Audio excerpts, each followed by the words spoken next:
Да-да, слушаю. Ну все тогда, сейчас я включу тоже запись. Можно уже начинать.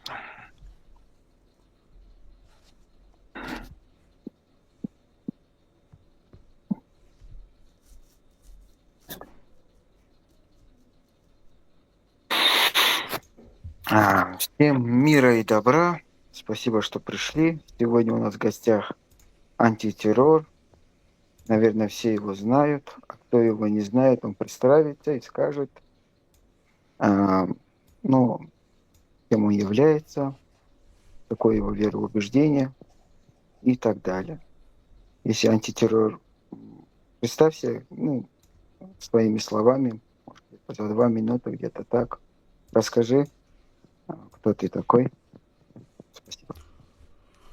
Ну, я по национальности чеченец, по вероисповеданию я язычник, являюсь блогером, который критикует и разъясняет и показывает другую сторону медали по имени Ислам, которую имамы и муллы не показывают и не открывают. Вот этим я занимаюсь. Спасибо. Первый мой вопрос к тебе, антитеррор, заключается такой. Как ты был, наверное, мусульманином, потому что ты чеченец, как, как и видно, что ваша национальность является мусульманской. А, Что тебя подвигло и какой у тебя был первый сдвиг дать сомнению исламу в сердце твоем? Первое, ну, я дальше не разбирал ее, у меня времени не было. Первое было, что меня ошеломило, это то, что Мухаммед в старческом возрасте женился на 9-летнего ребенка. Я чуть с братом не подрался, но с двоюродным. Он говорил, это так. В общем, а я как бы, ты что вообще, сам ничего не знал про ислам. В общем, так это у нас как-то закончилось. Потом уже я начал вот этих всех соцсетях входить в тему. Споры вот эти все, там, суфии, не суфии. В общем, и перешел я как бы, ну, сразу стал ваххабитом, как бы, поскольку только эта и сторона везде пихается, особенно в русскоязычном пространстве. Везде только ваххабизм, оно финансируется, поэтому как бы и результаты дает. Ну и потом как бы я наткнулся на коранические аяты, которых я никогда не читал. Хотя, в общем, со всеми спорил, вообще считал себя на истине. Мне просто кинули как бы аяты. И я понял, что я сейчас прочитал то, чего я никогда не читал.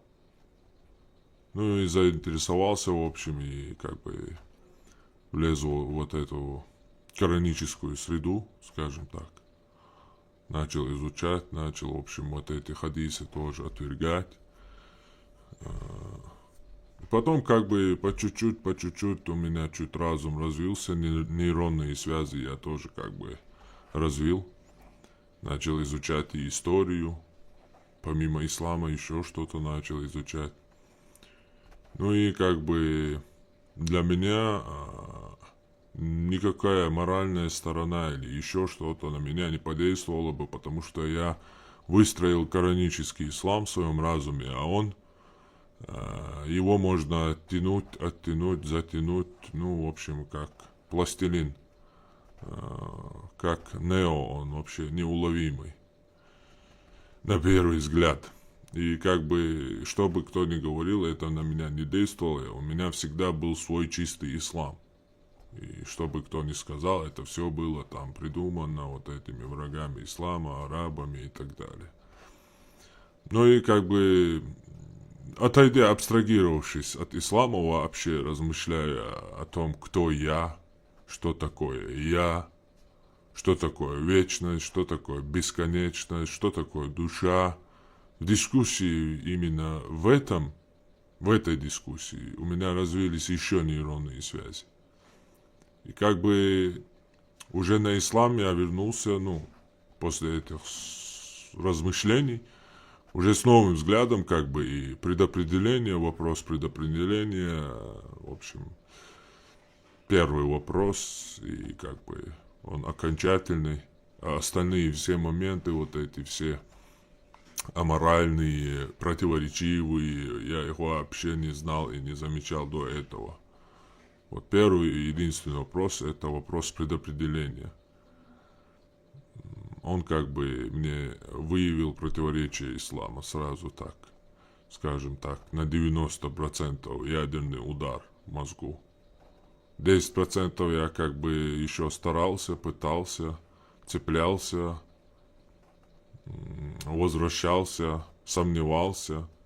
Ну и дальше начав изучать и все эти противоречия, все эти, в общем, моменты, аморальность и другие мифологии, их связь и вообще саму систему империи, ее роль, ее интересы, ее инструменты, которые она придумывает для управления разных империй, в общем, и так 100% завершилось изъятие или выдавление из меня ислама.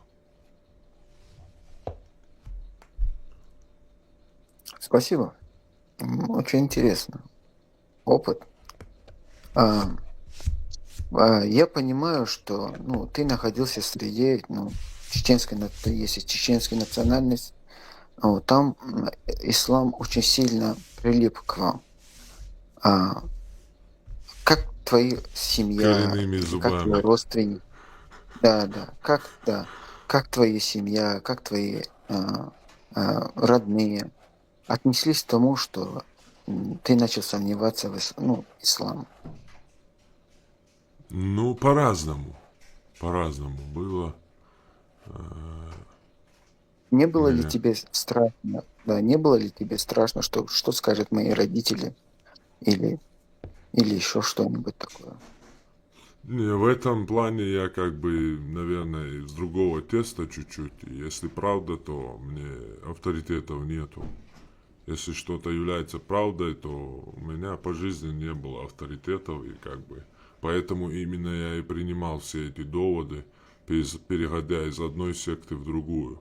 Потому что это были доводы, доказательства. И как бы правда для меня это высший авторитет. И никто не может, скажем так, как-то противостоять моему разуму в этом. И поэтому, наверное, по-разному отнеслись, кто-то как-то, как обычно, может быть у мусульманина или любого христианина или еще кого-то, когда он меняет религию или говорит, что он больше не принадлежит к этой религии, или он атеист.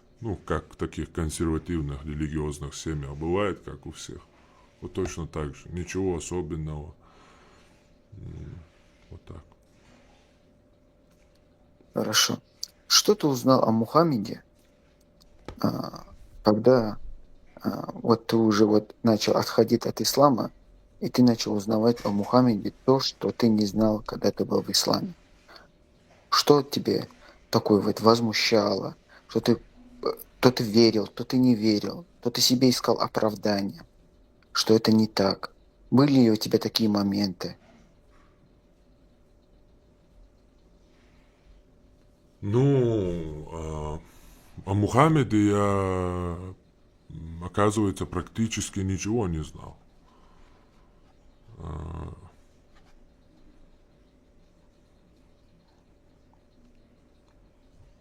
В общем, я даже не знаю, как ответить на этот вопрос. Да, когда ты начал изучать что-нибудь, ты узнал больше, не то, что он женился на 9-летней. Конечно, Ну, да. конечно. Конечно. Вот То, о что ты чем... расскажешь, помимо этого, что тебе еще подвигло, понимаешь? Не может же один фактор тебя смущать, потому что я не думаю, что тебе из-за одного фактора ты начал сомневаться. Ну, я, в общем, как я уже сказал, практически ничего о нем, оказывается, и не знал. А все, что о нем говорили, я узнал, что это было ложью. Ложью в том плане, что все вот эти моменты, которые рассказывают, которые преподносят имамы, муллы, они, ну, ровным счетом все наоборот.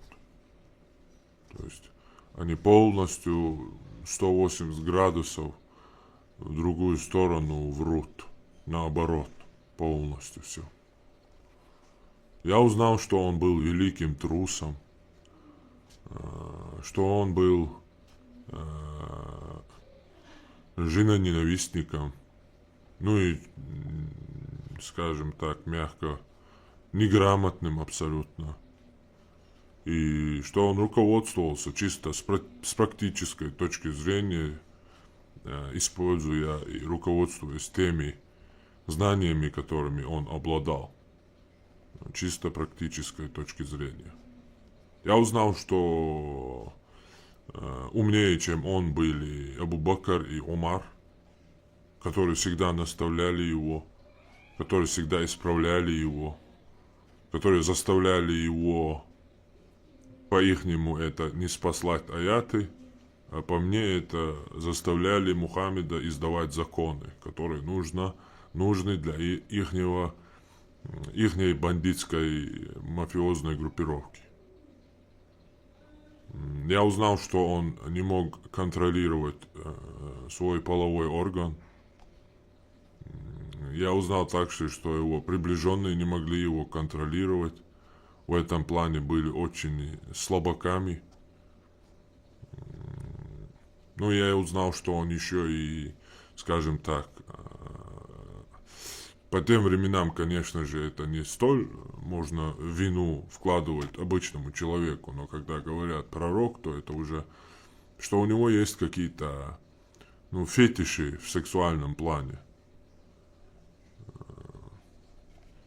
В плане, что я имею в виду, что рай он и своим приближенным вечное наслаждение их в понимании это было вечно лишать женщину девственности. То есть приносить боль женщине это ихний рай. Это чисто патриархальная мафиозная группировка, которая не мать, и понятно, Мухаммед не имел мать, и понятно, почему он психически, у него не было понимания такого, что женщина, мать, сестра, святой и так далее. В общем, и остальное, в общем, многое. В общем, такое. Ну, есть такое, я много тут, ну, с твоей национальности ребятами, которые заходят сюда, тоже разговариваю, и они говорят такую вещь, что а, ислам полностью совпадает с чеченской культурой. Согласен ли ты с таким высказыванием? Конечно, не согласен. Я, как и говорил, у них все наоборот, полностью. То есть они врут так, что нормальный человек, вот хороший человек, добрый человек, никогда не придет ему в голову, что этот человек, мусульманин, который перед ним стоит, может врать настолько. То есть они настолько наоборот врут, чтобы ты даже не подозревал, что они могут так лгать. То есть чеченские традиции это чисто европейские традиции. В плане уважения к женщине, уважения к старшим, законов, морали, справедливости. И чеченские законы, они полностью, и традиции, они не только не схожи, а они просто друг другу противоположные. как в индуизме, асуры, девам, как асатри, асы, девам. В общем, это полностью как тьма против света, как это еще, как инь-янь. В общем, это настолько противоположные мировоззрения и морали, что тяжело поверить, что настолько они врут нагло, что говорят, что ислам схож с чеченскими традициями. То есть тебе даже в голову не придет. А это полностью наоборот, все абсолютно. Мгм. А если такое, за что бы ты похвалил бы мусульман? Мусульман. Вот их религию бы ты похвалил. Есть ли такое? Как ты думаешь? Если честно, нет. Нет там Мгм. ничего похвального. Понятно. У меня еще Или я такой не есть знаю, вопрос. может, слишком много негатива, что мне сейчас не дает увидеть там в бочке вот этого канализации какую-то чистую, не знаю, каплю воды. Может быть и есть, но я ее не вижу. А. Сейчас пошла новая тенденция. Наверное, ты разговаривал с такими людьми. Сейчас такое новое движение начинают отвергать хадисы, Бухари, Муслим и так далее, и только принимать Коран. Как ты на это смотришь? Правильно ли они делают или нет? Не, это они не делают. Они просто с кафирами, с кефирами, с христианами так выстраивают себе позицию, чтобы легче было спорить. То есть для них нету никакого бога. Ну, для них я имею в виду именно вот этих спорщиков, вот этих, которые виляют, которые лгут, которые нагло просто пытаются, короче, свое именно не сама религия или вера или Бога преподнести, а именно свое мнение. Как бы это чисто у них такая тактика. Да признают они все хадисы, признают они все, они признают. В общем, вот такое дело. А ты слышал такое движение коранизм? Да, да, конечно. Я сам был. Как ты, вот, да, они вообще говорят, что хадисы это сказки, там, придуманные с персами, и не принимают их. Вот чисто Коран принимают. Говорят, что в Коране истина. Ну, коранизм, как бы это... Коранитов можно, как бы, скажем так, в общество пустить. Или с ними можно договориться. Это люди думающие, понимающие. Да, они во что-то там не до конца из чего-то вышли.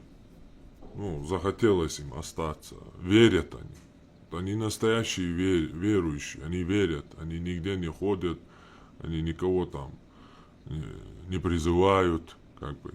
Ну, своих, может быть, мусульманинами они как бы спорят, что-то там говорят им. Там, не оскорблять пророка, там, хадисы, ложь и так далее. Но, в принципе, миру, людям они как бы не мешают. И Мгм. если допускать ислам, то его можно только в кораническом понимании его допустить. Остальные это у нас сейчас в мире сумасшествие, кто-то взломал матрицу, террористов пускают с общества людей. Но это ненормально. Мгм.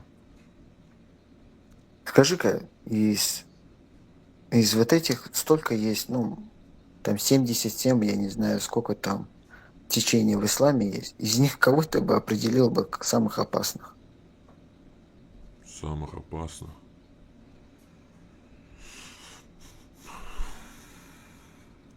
Да салафиты. Нет, салафиты это, ну, это не опасные, потому что они тупые, их видно, их можно за километр вычислить, как бы. Я думаю, что это просто, ну, это как бы, бояться надо именно тех, кто вот этим салафитам недовольны, которые говорят, там, у нас нет силы, там, надо хитрить, надо притворяться и так далее. Вот такие там я слышал, какие-то братья-мусульмане, в общем, я точно не знаю, как она называется. Ну, в общем, кто такие вот, про такие говорит, короче, вот этих надо, в общем, бояться. Салафиты, да, они как бы, их видно, и можно там ров сделать, стену построить и отгородить их, как бы. Это не так опасно. Опасно. И вот именно вот эта Саудовская Аравия, она тоже очень опасна. Она рукопожатна и еще заодно выпускает как завод террористов. Обучает их и туда едут, учатся готовить террористов, разъезжают потом по всему миру, по домам. И там уже создают эти террористические ячейки и распространяют этот ислам. Ну и вот такое тоже. Да. А к чему антитеррор? Вот к чему ты призываешь? Что ты хочешь, чтобы... Вот у тебя есть такая... вот ты делаешь блогерством, занимаешься, говоришь, учишь. К чему ты хочешь призвать людей? Ну, в первую очередь, к правде. Ну, в своих, как бы, в своем обществе, как бы, я призываю к своему родному.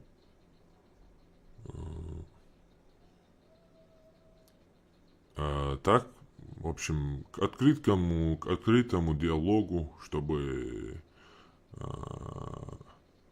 люди общались аргументами, доводами и доказательствами. Они рубили головы друг другу. В общем, и все Да. как бы. Ну, я с тобой согласен. Я вот тоже очень много раз разговариваю с ними.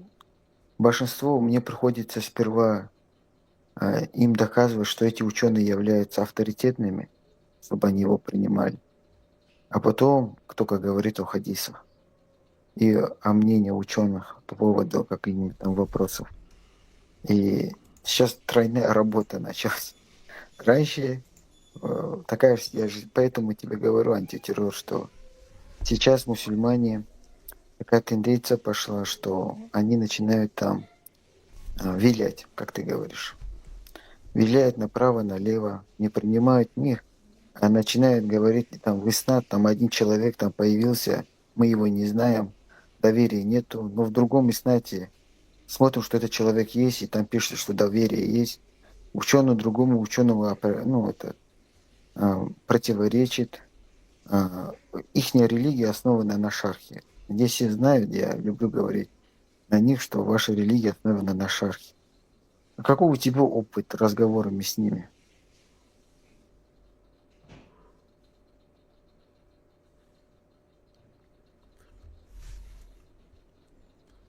В общем, слабые хадисы я, конечно же, им не читаю.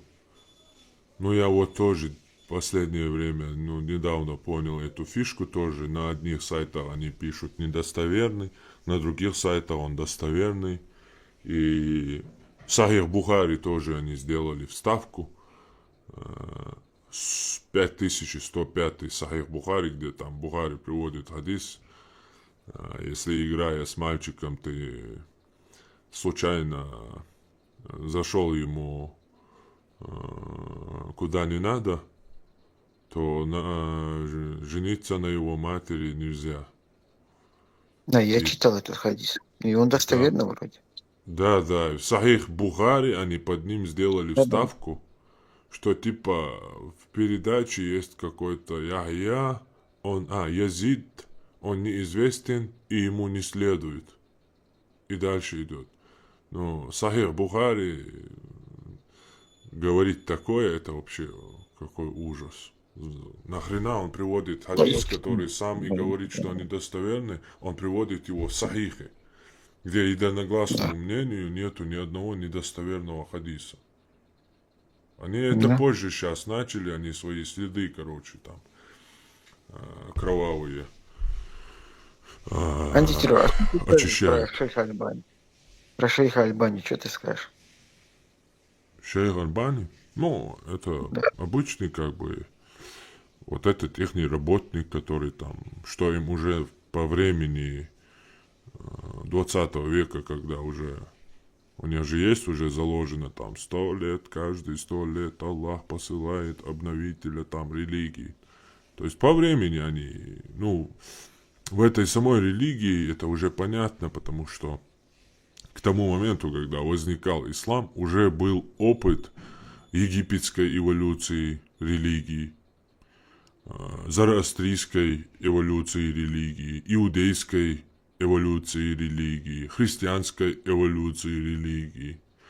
То есть за тысячи лет эти религии с многобожия доходили до единобожия, до общей государственности, империи, до единого народа и так далее. Следовательно, и Бог как бы единым становился. То есть уже, наверное, понимая все эти жрецы, уже себе там сделали как бы ставку, там каждые 100 лет приходит какой-то обновитель религии. Ну, как такое может быть, если религия там до судного дня уже изложена, все разъяснено и положено. И как бы обычный вот этот, который по времени уже, ну, новый халиф приходит, новая династия приходит, и, следовательно, новые ученые, которые там разбирают что-то, и там, типа, халифу и политики не подходят, говорят, это недостоверно, это достоверно, там, и подстраивают ислам под, скажем так, под интересы каждой формации империи. Арабской, тюркской, ну, кто причисляет себя именно к исламу. Вот такой один из них. Да, просто когда их ученых читаешь, там иногда они говорят, что Ибн Аббас ошибался, там, Ат-Табари ошибался и другие ошибались. Вот, но мой шейх, мой сосед, вот, он говорит истину.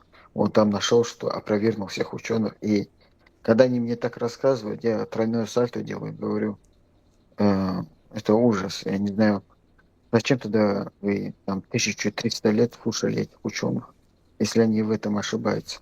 Даже здесь, вот, например, ты, наверное, слышал, наверное, тебе говорили об этом мусульмане, но я тебе тоже этот вопрос задам, что сейчас, например, сомнения ставят, что Аише было 9 лет, именно сунниты.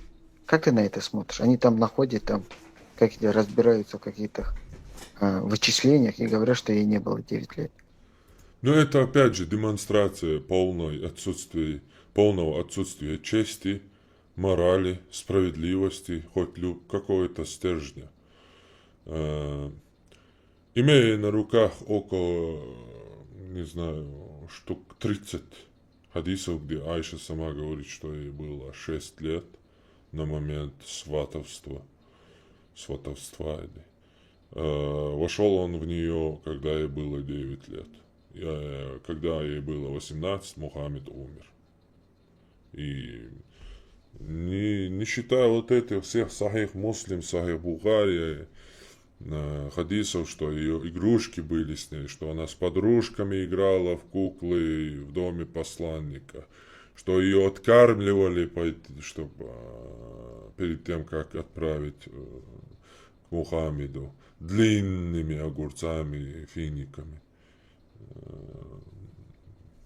Это чисто, Да, ну, отсутствие всякого лица, наглость. конечно. Я с тобой согласен, потому что об этом Анна-Сая говорит, Аби Дауд говорит, Тельмизи говорит. Очень много на это труды есть. Очень много ученые спорили с шиитами, которые утверждают, что ей было 18 лет. Шииты говорят, что ей было 18 лет, но шииты еще упоминают, что она была замужем, она не была девственницей. Вот теперь же мой еще такой вопрос. А что ты скажешь про шиизм, брат? Но шиизм это то же самое, просто в другой руке. Мне как бы мой народ шиизмом не болеет, у нас суннизм, и как бы и я и не интересуюсь им. Это одно и то же. Понятно. Но там, А, если сравнивать с суннизмом, то, конечно же, шиизме как бы для науки и так далее чуть-чуть свобода есть. Но то же самое. Г. антитеррор, а что тебя подвигло к язычеству? Ну, то, что это возврат к корням, к предкам. Что ты можешь нам рассказать о нем, вот, о язычестве? Что тебе туда тянет? Что ты чувствуешь как у себя дома? Что это твое? Вот как ты это понимаешь? Ну,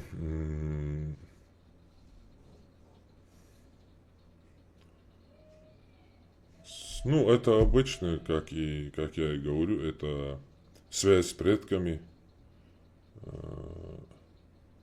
ну и связь с остальными людьми, понимание единства всего,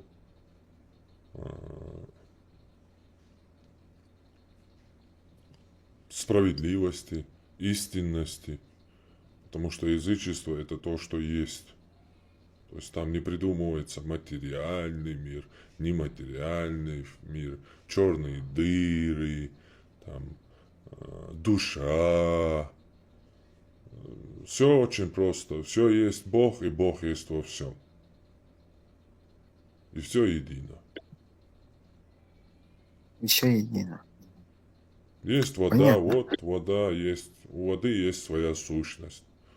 Ну там, назови ее, не знаю, Хинана, Тушали. А все это как бы проявление одного источника силы. Вот ты знаешь сегодня, что такое молния? Ну, то, что ты знаешь, ты видишь, то ты и признаешь. Вот есть молния, вот молния есть.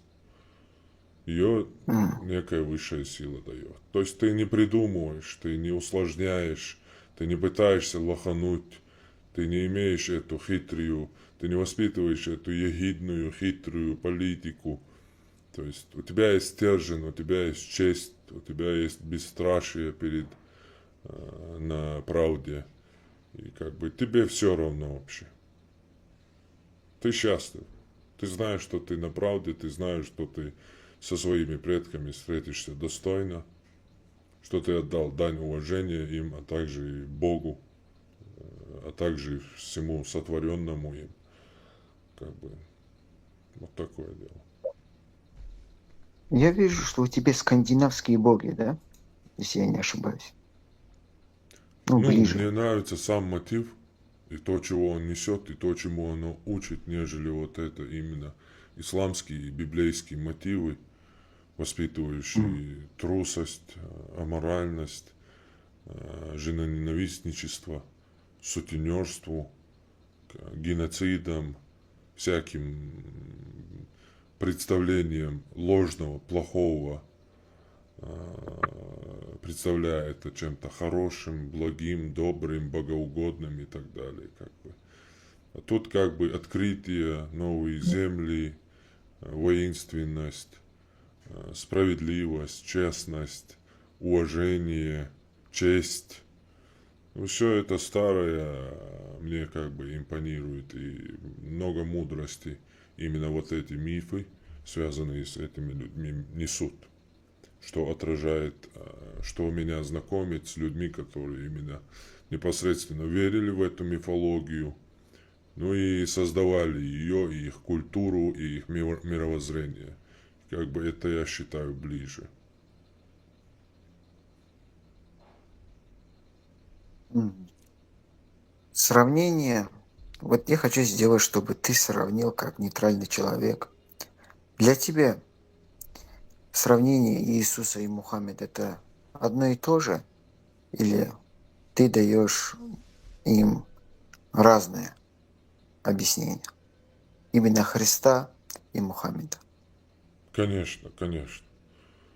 Э, Мухаммед это как бы фигура Мухаммеда и его мифология, построена вокруг него, это бурные фантазии дурного разума из бездны животного начала человеческого, из бездны, где нет дна.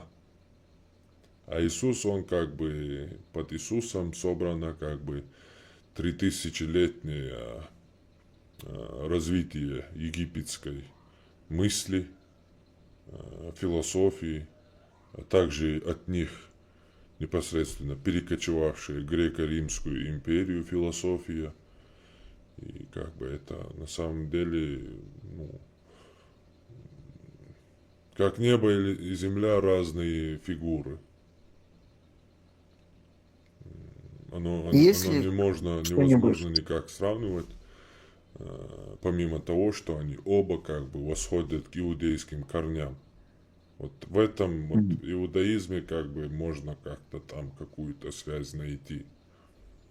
Но более углубившись в христианство, ты все же понимаешь, что оно так как бы далеко ушло от иудаизма, что приходит иногда мысли, что может быть и наоборот. Иудаизм от христианства. Как бы настолько все четко. понятно. А есть ли что-то такое, что тебя притягивает, например, учение Иисусу, ну, Иисусово учение о любви, ну, и так далее? Ну, Иисусе мне нравится все, единственное, кроме вот этого Ветхого Завета, изучения одного этого народа, которого не было, не существовало тогда. Вот и как бы мне не нравится, что выбирают одного чемпиона и как бы других порождают вот это чувство соперничества. Отсюда и абсолютно не имеющие основания все эти неприязни, ссоры, вражда и так далее. Нету никакой богоизбранности у еврейского народа. Более того, они, можно сказать, далеко от развитых народов, которые уже 2000 лет развиты, только-только отошли от своих этих глупых первобытных мифологий и как-то стали на ногу, встают на ноги. И как бы единственное, это мне не нравится, что Рим приписался, такой развитый, приписался к вот этим именно к варварской, абсолютно, ну, по нашим меркам, скажем так, по сегодняшним дням, абсолютно первобытным вот этим законам странным и примазался к этому Богу. То есть фактически легализовал и сделал божественными варварские законы иудейских вот этих племен. Вот. Кроме этого, само учение Иисуса, оно как бы пару моментов, если убрать, там, несопротивление злу, это самое главное, это, ну, это очень тоже разрушающая структуру, как бы, то, какими нас создал настоящий Бог, тоже механизмы там имеются, ну, моменты. В остальном, как бы, ну, миролюбие, как бы, для простого народа, как бы, ну, нормально. Для паствы нормальное, скажем так, учение, путь. Тому, ну, есть же люди, скажем так, с уклоном в рабство, там, нужен хозяин, им нужен путеводитель, им нужен какой-то вымышленный друг, какой-то Санта-Клаус, у кого-то болезни, кто-то душевно больной и так далее, и так далее, и так далее. Вот для таких людей можно допустить такую религию в обществе, если допускать. Но опять же, мне категорически не принимаю момент, и возможно, я даже и принял бы христианство, если бы, опять же, не те причины, которые я назвал. Установление, как бы, мишени на одной и изучение истории одного народа, их родословного, их мифологии, тем более такой мифологии, где главный отец ходит из-за трусости, из-за того, что с ним что-то сделают, свою родную жену по совместительству, сестру подкладывает под разных людей и обманывает людей. То есть, ну, само учение и так далее. В общем, такое дело. Да. А у меня такой следующий вопрос. Антитеррор. Я слышал, что один раз ты себя христианином считал. Это просто слухи были или это было на самом деле так? Не-не, я христианином себя не считал. Значит, это были слухи. Хорошо. Следующий такой вопрос. Мусульмане утверждают того, что они есть и самые истинные единобожники. Согласен ли ты их утверждением? Ну, конечно, нет. Это самые настоящие многобожники. То есть у них вообще Бога там нет. Их боги это именно вот это религиозное вот это жречество. То есть они никогда Коран не читают, они даже боятся, они там не на арабском что-то там слышат вообще из ислама. Типа это только на арабском, ты знаешь арабский? Нет, я не знаю арабский, это только он арабский знает, кто он может только там говорить и так далее. То есть чисто что им вот скажут в мечети, то они и делают как бы. Вот их боги, вот они.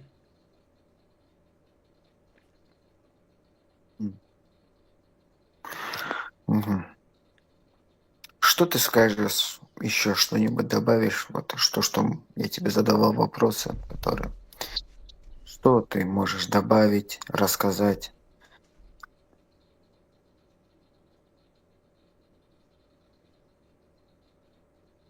Ну, пока нам в голову ничего не приходит.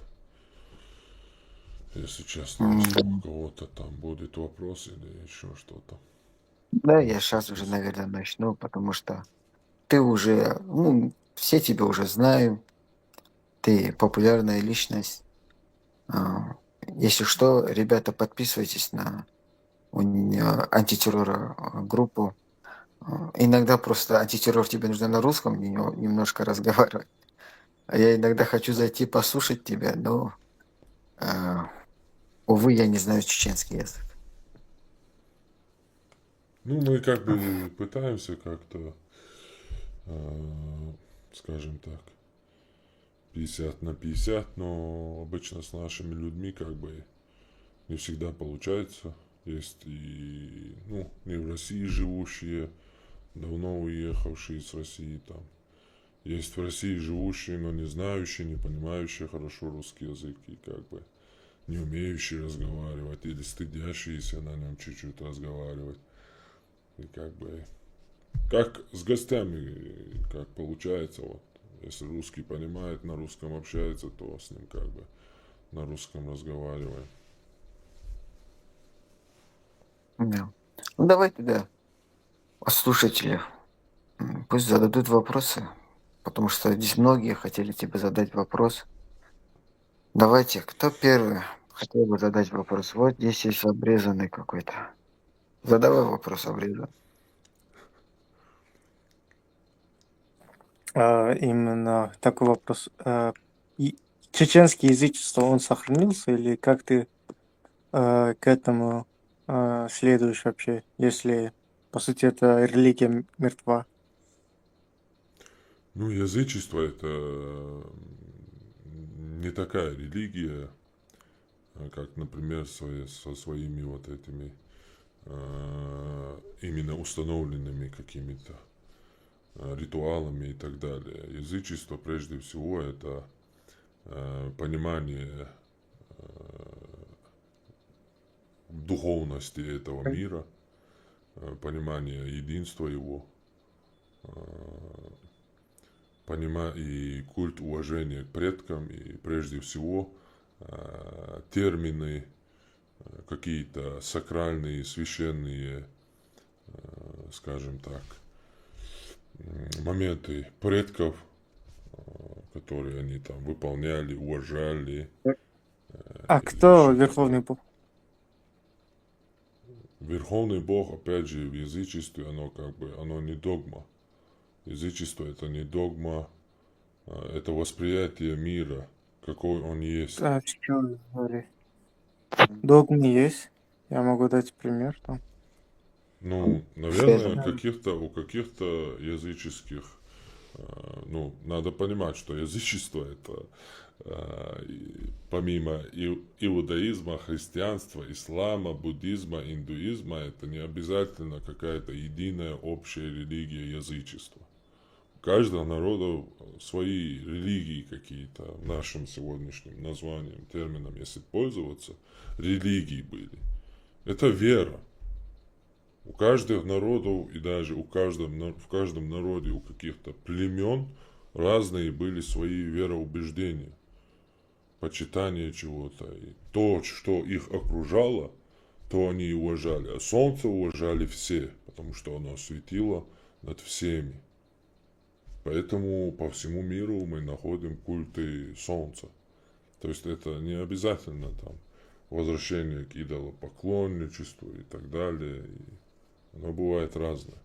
В моем понимании язычество это прежде всего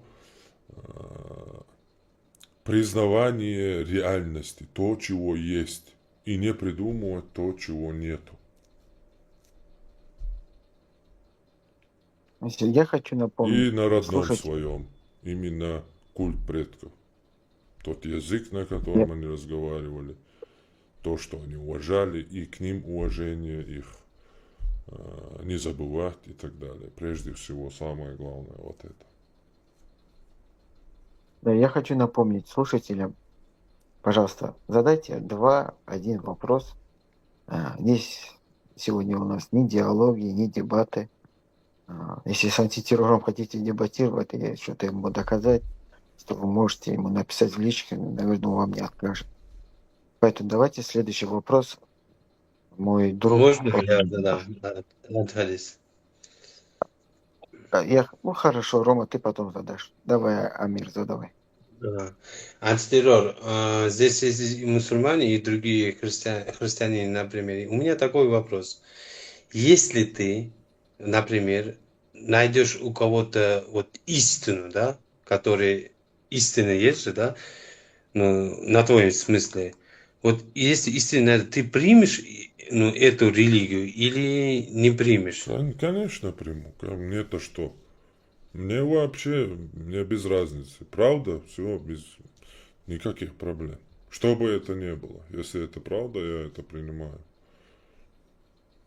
Ну, ты размышляешь, да, когда читаешь что-то, да? Ну, я говорю, что ты, вот, например, ислам критикуешь, да, ты пойми, я того вещь хочу сказать, что если ты ислам это намеренно делаешь, или ты не нашел истину, и поэтому?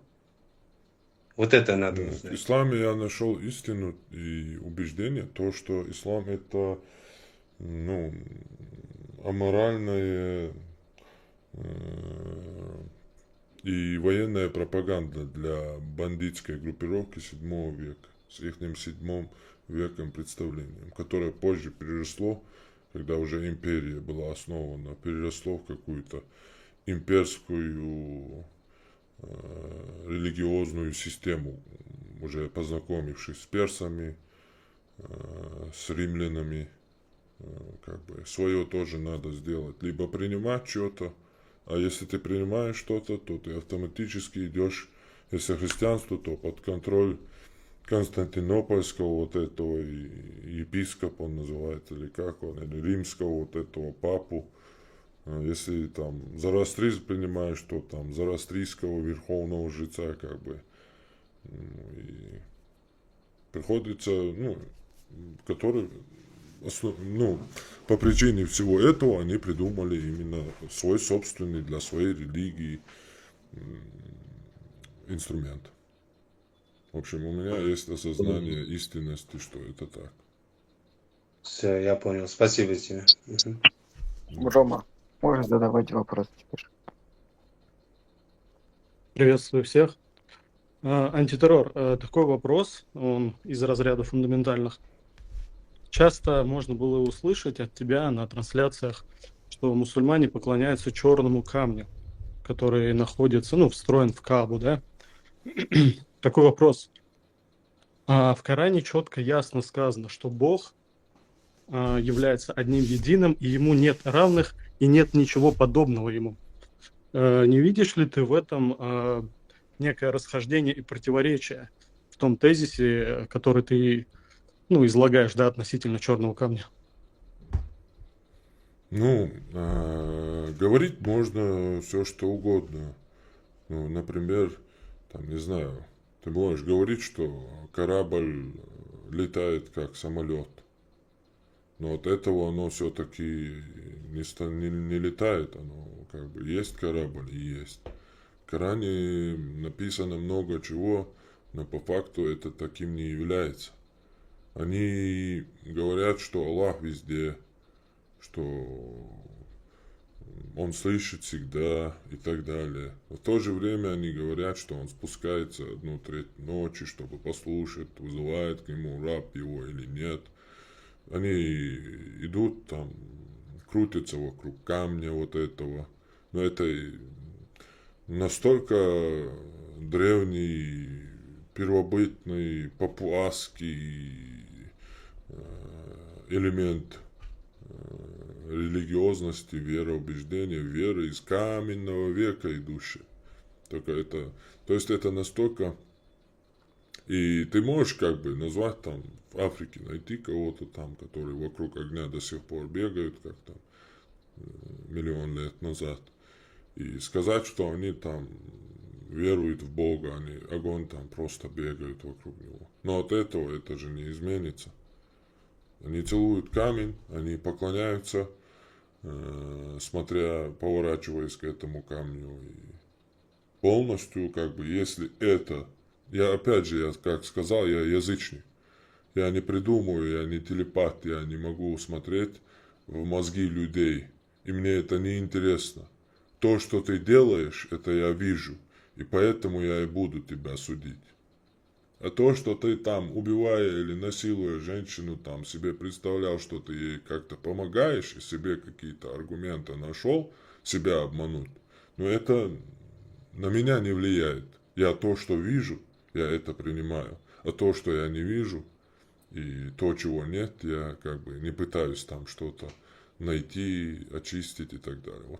Я вижу человек перед камнем, становится полностью на колени, падает ниц, потом убивают друг друга, чтобы поцеловать этот камень. Для меня, если это не идолопоклонничество, то, извините меня, покажите мне, что такое идолопоклонничество. Вот и все. Следующий вопрос Имрам задает. Имрам, можете задавать вопрос. Антитеррор, у меня к тебе такой вопрос. Вот ты говоришь, что ты язычник, но при этом у тебя есть вообще цель, ты преследуешь цель, чтобы народ объединялся, какое-то единство было?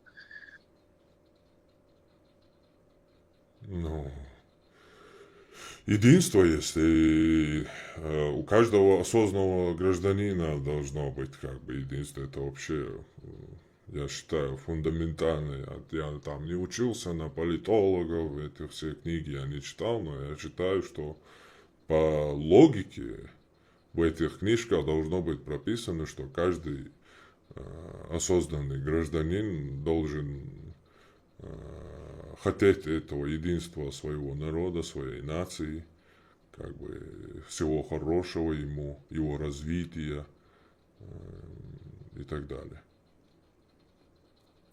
Просто я к чему спрашиваю, вот ты же говоришь, что ты язычник, но при этом какой-то конкретный первоисточника язычества у нас как бы нет. Ты вот сам говоришь, что это твоя вера, только ты между тобой и твоим Богом она вот определяется, и ты ее никому другому не навязываешь. Но разве может быть единство, если нету какого-то первоисточника, на котором люди объединятся и скажут, вот это вот правда, вот это неправда?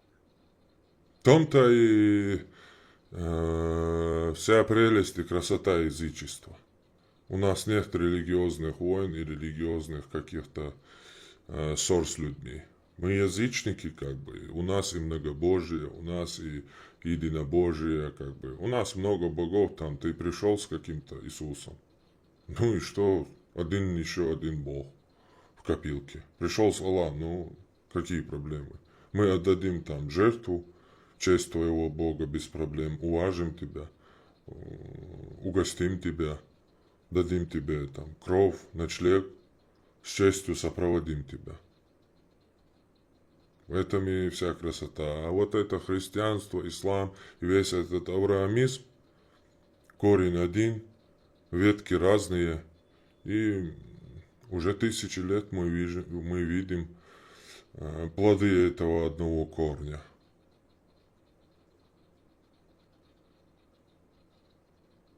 Вот такое дело. Мгм. Спасибо. Сейчас следующий Мансур будет задавать вопрос.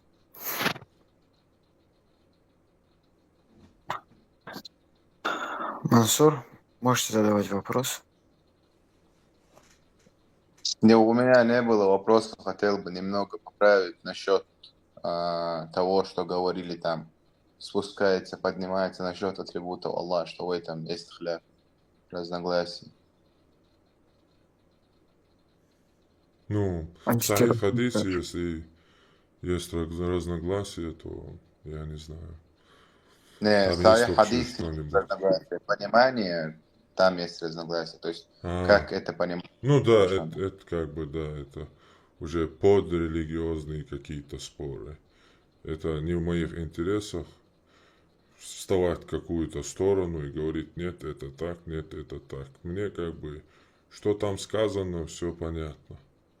То, что там уже пристрастные люди, находящиеся в этой матрице, пытаются как-то себе это объяснить, ну, я не буду на это время тратить, как бы. Это не моя проблема. Общим матрицам мне понятно.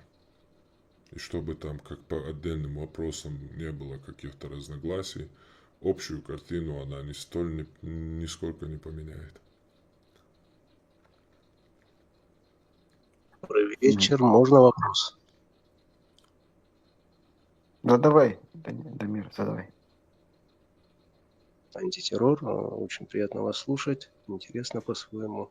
Но если мы смотрим язычество, это ведь обожествление сил природы, да? Так получается, что мы наделяем природные силы некоторыми персонифицированными такими силами, которые персонифицированы. Правильно? Вот где в этой системе у вас рамки для вот этого метафизического мышления? Оно ничем определяется? Ну, в моем понимании, оно как бы не обожествляется. Оно принимается как божественное. Не только природные силы, но и самого себя. Все вокруг, что существует. То есть все есть материальное. Да, сегодняшними терминами. Опять же, ну, говорят вот сегодня, да, материальное и нематериальное. Но это просто-напросто, скажем так, вымышленное, взятое с головы +1 и -1 формула, которая вообще абсолютно там не нужна. Кто-то просто поумничать хотел и добавил туда, чтобы там красиво выглядело или длинная была формула. Все, что есть, это есть духовное. Все, что мы видим, это есть проявление Божье. И ты, и я, и дерево, и камень, и все вокруг. Оно живет в Боге. Оно все есть Бог. И Бог есть во всем. Вот понимание этого, оно начиналось с солнца. Потому что там первобытные люди там сидели в пещерах, там зверей было много. Вот выходит солнце, оно дает жизнь, оно дает пищу, и оно всеми воспринималось как, ну, ихнем понимании оно было самым главным. Но потом они поняли, что еще есть главные вещи, потом еще вот эти все, ну, потихоньку оно как бы общечеловеческое, оно эволюционировало. и остановилось у некоторых 2000 лет назад, у других 1400 лет назад. А у меня оно продолжается, потому что у меня нету рамок. Моя вера, язычество, это опять же принятие реальности и не выдумывание чего-то, чего нет. Да. Следующий вопрос буду задавать не верю. Не верю, можете задать вопрос. Меня слышно? Вон, Слышно, Путин. слышно. Любой Слышно тут меня? такие чувства. Да, да. Формат сила. Да. Элтуох. Надеюсь, он что задребок, что. Эндер Далдыш. Вылезу. Предлагаю, Саджу. Мы забываем. Продолжаем.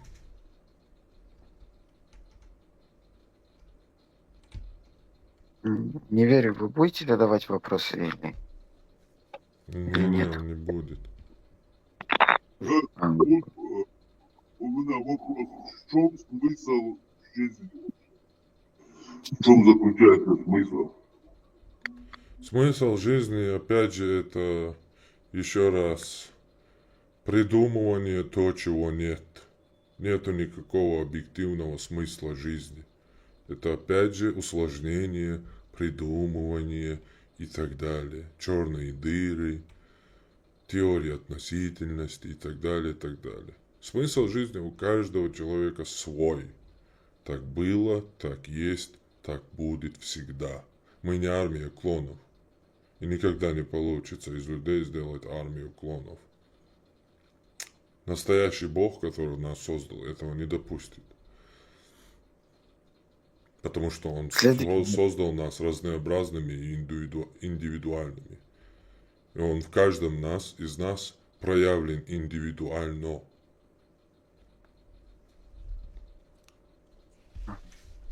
Следующий вопрос задает, не знаю, там арабскими буквами. Скажи что-нибудь. Андроник, я тебе следующий дам. Сейчас, секунду, брат. Алло, как слышно меня? Хорошо. Задавай вопрос. Антитеррор, вопрос к тебе есть. Как ты определяешь Бога? То есть, кто это такой, по-твоему? Ну, это тот, который мой разум, мой мозг не способен никаким образом, ни на секунду определить. Если если я начну его как-то определять, он тот, кого я буду принижать.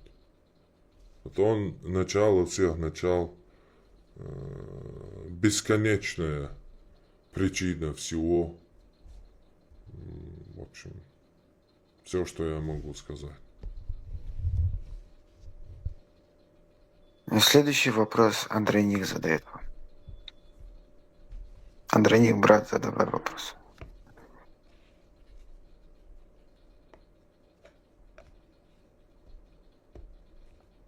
Андроник? Да, слышно, да? Да. Добрый вечер всем. Антитеррор, по всей видимости, ты смелый человек, я так считаю. А ты пробовал вот так с твоей смелостью Богу задавать вопросы, чтобы он сам лично тебе открыл путь истины, которой нет неправды. Задавался вопросу Богу или нет?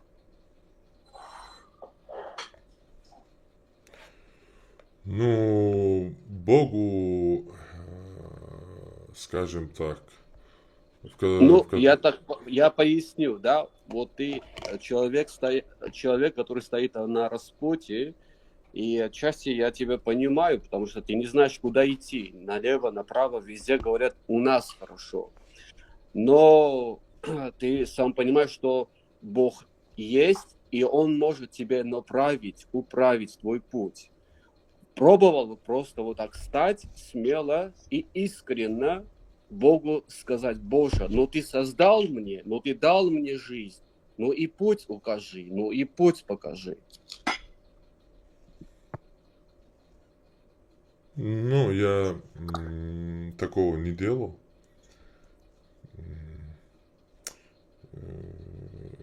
Я как бы... У меня такое понимание, что он все мне дал. Что просить у него вмешаться в мои мелочные дела, как бы, что я сам должен, как бы, использовать то, чего он мне, как и всем, дал. Как бы. Я считаю, что он мне достаточно дал, и я благодарю его, но путь указывать я у него не просил, потому что я этого и не хочу. Потому что в чем интерес будет тогда? Увидел ты путь, и все понял, ты осознал, ты, и что дальше? Безмятежная жизнь. Зачем мне это? Мне нравится изучать, мне нравится искать, мне нравится познавать, мне нравится развиваться. И как бы я считаю, что ну так Богу угодно. И ничего у него просить, менять или давать мне что-то, я считаю, это ну, будет неблагодарность. Просто вот такое понимание. Но в принципе мне как бы не западло это сделать. Я как бы не задумывался над этим, но один раз, будучи мусульманином, я это делал. Потом мне Иисуса говорили, чтобы там обратился к нему, чтобы он показал себя и так далее, и он покажет. Ну и так я делал. Ну и сейчас могу сделать как бы. Если есть в чем-то путь, обратиться к своему истинному Богу, как бы. Покажи мне что-то, если есть где-то там какая-то истина. Или то, чего я должен делать, как бы обязательно возложенное на меня. Я считаю, что он мне дал жизнь. Вот я здесь. Вот если я здесь, значит он хотел, чтобы я здесь был. Если он хотел, чтобы я здесь был, и он дал мне жизнь, то там остается только один ответ. Живи. Вот если бы он хотел, чтобы я там о рае, там, о судном дне, о загробном мире думал, вот он меня туда отправил бы. Вот теперь думай. Нет, я здесь, я в этом мире. А значит, Бог хочет, чтобы я был здесь, и чтобы я жил. Я хочу и стараюсь, точнее, жить благодаря Его за все. Своей жизнью насыщенной, счастливой, каждый момент свой, каждую радость, каждую мелкую радость, испытывая от этого, отдавать, воздавать хвалу этим. Не словами там сидеть, там, хвала тебе, а доказывать это. Как бы вот такое у меня мировоззрение.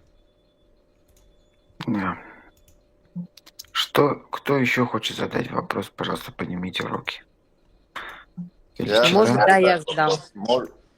Да, можно, ладно. да. Давайте.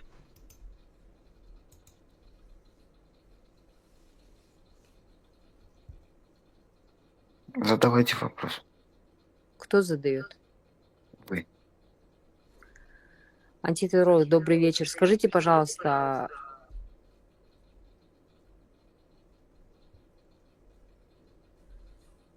кроме того, что вы хотите излечить свой народ от радикального ислама, какую-то другую систему вы преследуете помимо этого?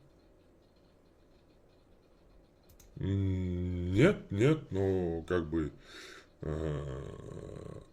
скажем так, в моем понимании, как бы, мне будет еще лучше, чем ислам будет еще дальше, не гранича, именно оставаясь там, очистив чеченский, скажем так, чеченскую землю, чеченское пространство от ислама, оставлять его в границах.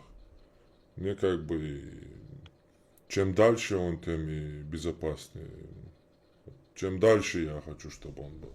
Не только дальше. А первопричинная как бы цель не конечная она просто. То есть я после этого там буду еще там что-то делать не в этом плане, а саму планку беру выше. Я руководствуюсь философией, что если хочешь получить то, чего тебе надо, проси больше. То есть вы не боретесь с исламом, а просто помогаете своему народу излечиться от радикального ислама. Я правильно вас поняла? Да, конечно. Да, конечно. Спасибо большое. Следующий вопрос перед читал. Наверное, и на нем закончим вопросы. Потом здесь у меня есть админы.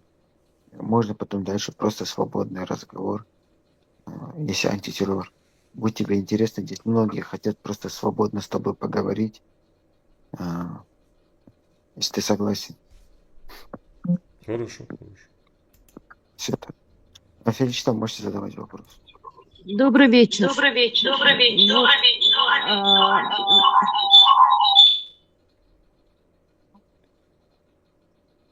У вас там включен что-то, по-моему. Добрый вечер. Я вот слушаю уже не первый раз антитеррора. Вот сейчас именно в интервью, когда ты говоришь о том, что вот Бог меня создал, я должен быть с Богом, я благодарен Богу. И параллельно ты говоришь о том, что ты язычник, и у нас боги, и наши боги, и Бог там солнце, и того и сего. Так какому Богу? Какому Богу?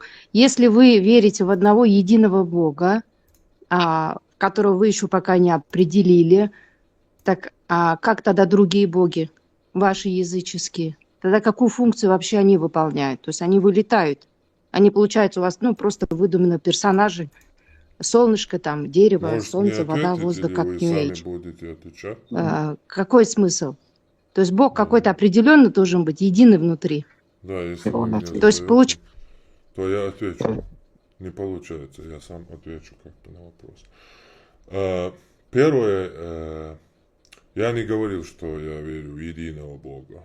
В моем понимании, опять же, применять математику к Богу, это опять же принижение Его. Бог скорее бесконечен, чем един, чем один. Он бесконечен. Скорее это понимание, которое на самом деле наше непонимание, оно применимо к Нему, нашим языком. Один, един и так далее, математика к Нему не применима. Я не верю в единого Бога или в одного Бога. Я верю в бесконечного Бога. Второе. Я, опять же, не говорил боги, наши боги, ваши боги и так далее. Я тут как бы поставил язычник сначала. Термин же надо понимать, что это значит. Опять же, язычество это не христианство. Это просто христианский термин, лейбл, придуманный для тех, кто, не христианин. Римское, оно пеган. Пеган это там деревенщина, как бы, корень его. Язычник это православное от слова язык. Так называли высокомерные христианские, в общем, все эти оккупанты византийские на Руси, которые местных племен называли там.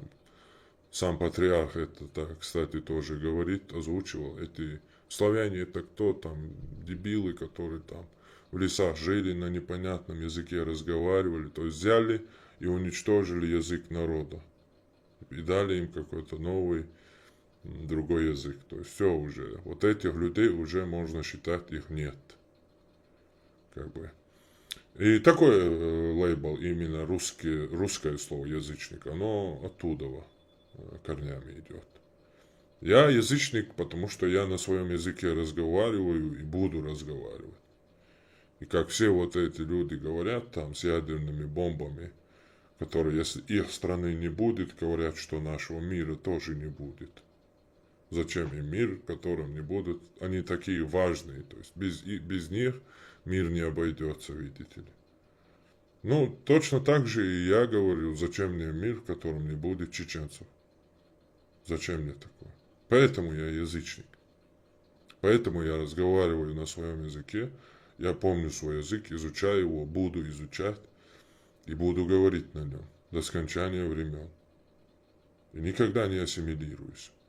Тем более под такие мифологии. Я сразу поставил точку, что язычество, в моем понимании, это принятие реальности. Мое язычество. Не надо его со всеми вот этими, со всеми локальными, племенными, разными верованиями сравнивать. Язычество это просто лейбл. Я верую как бы в Бога, и я чеченец. И я подхожу под термин язычник, потому что я разговариваю на своем языке. Верю, почитаю своих предков. И все. У меня нет богов.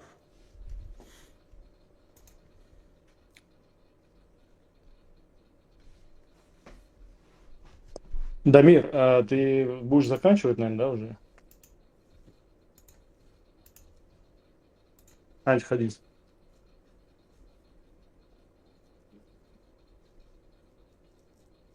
Антихадис. Ты будешь заканчивать? Я просто вопрос хотел задать. Его, наверное, нету. Задавай, может, отошел. Да, антитеррор. А вот смотри, иногда, да, можно было услышать от тебя такой нарратив, что, ислам, да, именно арабизировал чеченцев, то есть он узурпировал их какую-то вот самоопределенность, да, и в этой связи, кстати, он связан с твоим предыдущим ответом. Если мы, допустим, обращаемся к Корану, в Коране четко сказано, да, что Бог создал людей разными народами, чтобы они могли познавать друг друга. Вот не думаешь ли ты, что тут как раз-таки наоборот, Коран, он предусматривает сохранение национально-культурной идентичности того или иного народа? Опять же, ислам на Коране не кончается. Ислам, это религия. Это большая религия и со своей выстроенной идеологией, системой, видением будущего, видением в ихнем понимании хорошего конца. И и то, что Аллах говорит, что Он создал народами и племенами, опять же, это мягко говоря, это ложь. Потому что народы исчезают и появляются. И никто их не создает. Их создают какие-то цари, какие-то племена, войны и так далее. Вот американцы 300 лет наций. Аллах их создал. Немцы, шведы, чехи и так далее. Эти народы, не так много времени. Кто-то древнее, кто-то новый появляется и так далее. То есть, и все это делают идеологии. То есть, каждый народ создает, уничтожает идеология. А ислам, тут и говорить ничего не надо, просто посмотреть назад, на юг, на восток. И посмотреть на все эти народы, когда-то бывшие, а сегодня ассимилированные, арабоязычная общность, которая непонятно, кто они, какие-то названия им дали англичане, никакой национальной самоидентичности, национальных интересов, и еще чего-то они не имеют. То есть это полностью отрезанные от своих корней люди, над которыми кто хочет, что хочет, делает, и никого нет за них ручиться. То есть я такой участи не желаю своему народу. Я понял. Ну, хорошо, я спорить не буду. Просто, ну, раз уж у нас сейчас свободное общение, я просто хочу сказать, что, наверное, стоит разграничать исторически сложившийся ислам и коранический ислам. И один вопрос мне просто вот в личку написали, попросили тебя вопрос задать. Не знаю, наверное, сами не могут задать. Вот спрашивают, чтобы я у тебя спросил. Спроси, что такое Нахчала и Адамала. Адамала, Адамала, не знаю, как правильно. Ну, коранический ислам, он все-таки, я закончу этот вопрос, он прежде всего, опять же, коранический ислам на Коране не заканчивается, там нету ни молитвы, ни разъяснения огромного количества вопросов. По Корану там, если твоего раба убил, второй суре 176 аяте, по-моему, если не ошибаюсь. Если твоего раба убили, ты идешь и убиваешь раба твоего, того, кто убил твоего раба, а не самого убийцу. Если твою женщину убили, идешь и убиваешь ни в чем не повинную женщину. То есть и разводиться с маленькими девочками. Ну, то есть на одном Коране там вообще, в общем, бессмысленно спорить с коранитом. Для коранита отдельные вопросы, как бы, там, почему там Аллах, Мухаммед перепутали Марию, мать Иисуса, с Марией, жившей 1500 лет до Марии, матери Иисуса, сестрой Аарона и Мусы, дочери Амрама. И остальное, и так далее, и так далее, и так далее, в общем. И как бы не хотелось каким-то маленькому количеству коранитов, все-таки ислам, он не предназначен для коранизма, он немного другой, и как бы я понимаю защиту своего именно вероубеждения, но также я не могу рассчитывать на коранитов, потому что кораниты это самые нейтральные люди. Нейтральности как бы у меня в моем случае быть не может. Нохчала, Адмалла, Нохчала это Салам алейкум. все качества и тебе того же. Все качества. Али, сейчас, секунду, дай. Сейчас, Али, подожди, пожалуйста, Али. Нохчала это все качества, которые входят именно традиции, обычаи, нравственность, мораль, что входит в понятие само чеченец, нохчи, справедливость. Ну, там все хорошее, в общем, против всего плохого. Банально. Все банально, все просто. Справедливость, честность, честь, за свое слово отвечать и так далее. Это Ну, как можно, бы... да, в каком-то смысле сказать, что это нравственно-этический кодекс, основанный на каких-то традициях, ну, чеченского этноса. Да, оно как бы, оно само понятие, оно не национальность, а само понимание, закон, если хочешь зваться, которым ты должен следовать.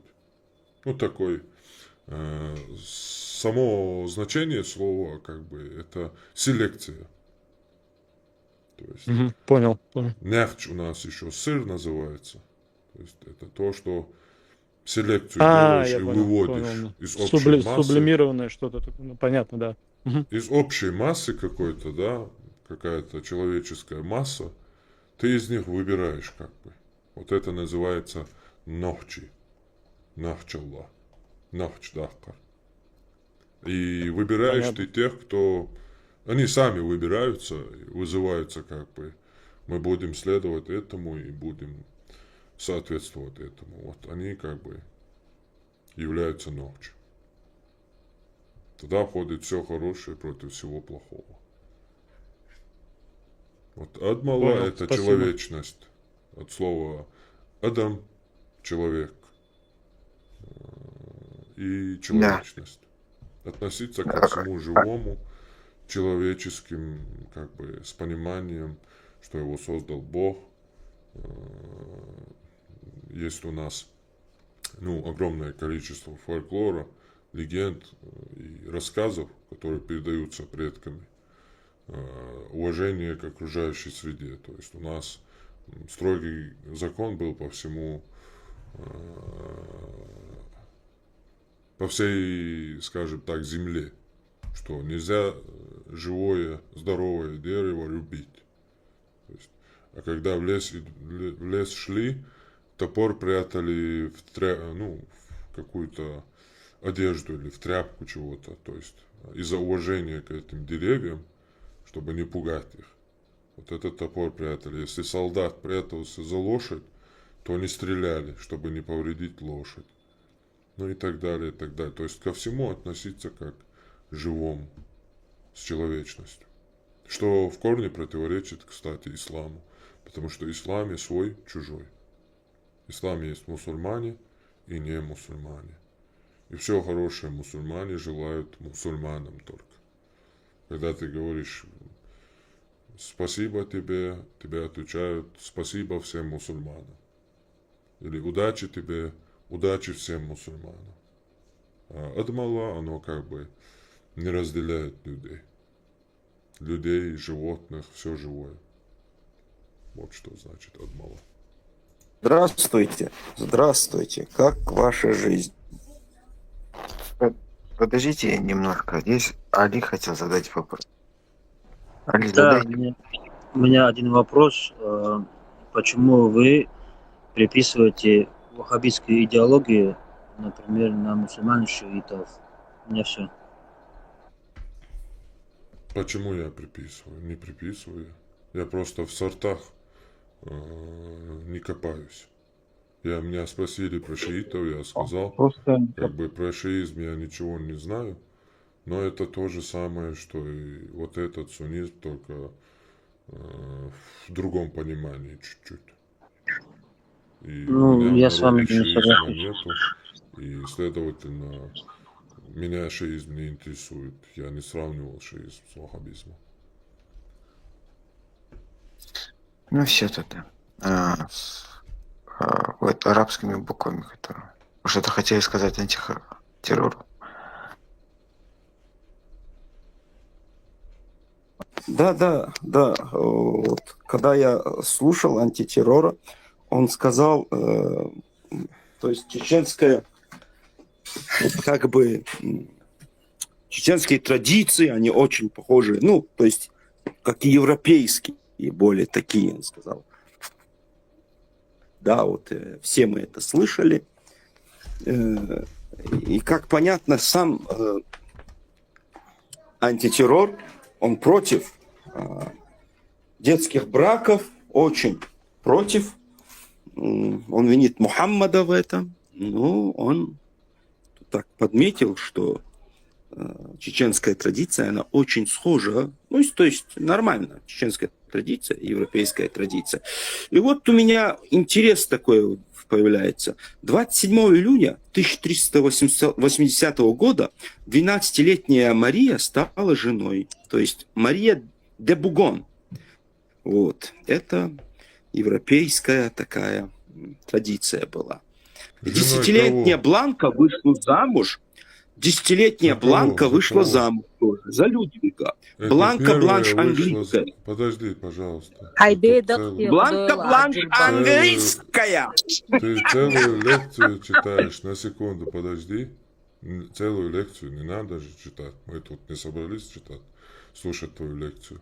Вот это первая 12-летняя кто-то там вышла замуж за кого? За кого вышла? Ответьте, пожалуйста. Да. За кого она вышла? Ответьте, пожалуйста.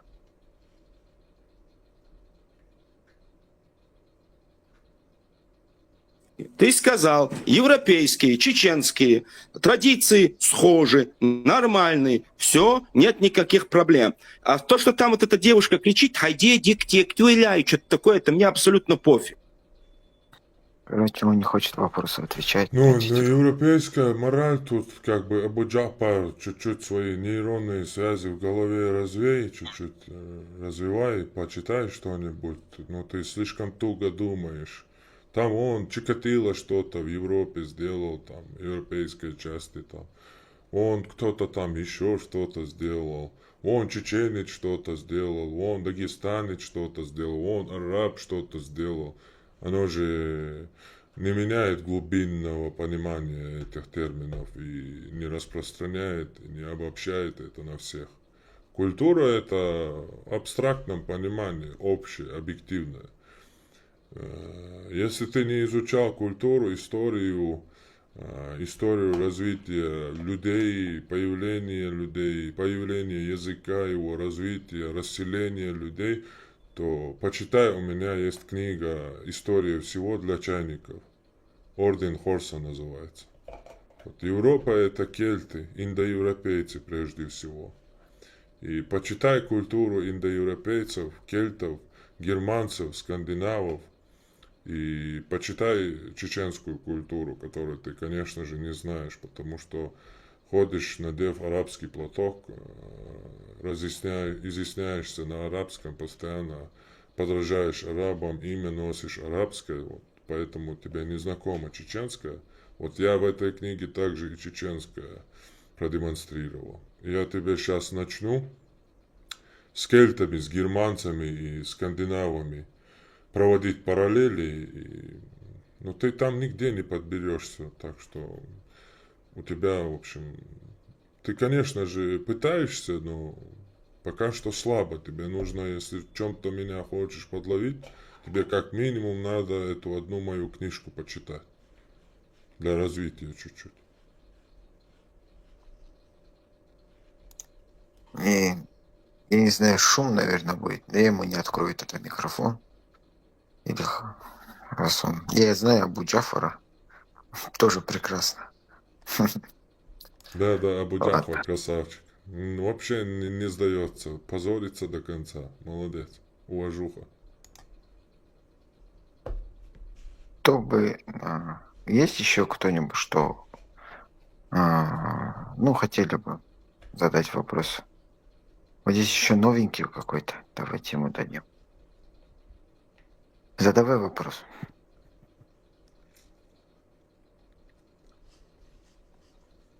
Не-не-не, у меня вопросов нет. Я просто в моменте хотел, чтобы авторизировал. Я послушаю. Хорошо. Не верю. Дамир, ты если собираешься заканчивать, заканчивай, просто можно было просто пообщаться, не вопрос задать, Да, если, давай, конечно, Павел так и сделаем. не Давайте против, так, если, давай. да, без зарубки, без этого, просто на доброй волне. Давай тогда сделаем так. Хорошо, сейчас я сделаю. Там заключительную часть какую-нибудь будешь говорить? Не знаю. Да, давай заключительную часть скажу-ка. Антитеррор, есть у тебя что-нибудь заключительное сказать? Не, ничего, пока что. Хорошо, тогда я скажу-ка. Мне очень приятно, что ты пришел, антитеррор. Было очень приятно тебя послушать. Много чего я понял из твоих слов. Благодарю тебя. Пусть мир будет в твоем доме. И чтобы Спасибо. Взаимно. Взаимно. И чтобы в твоей уме тоже был мир в сердцах их. Хорошо.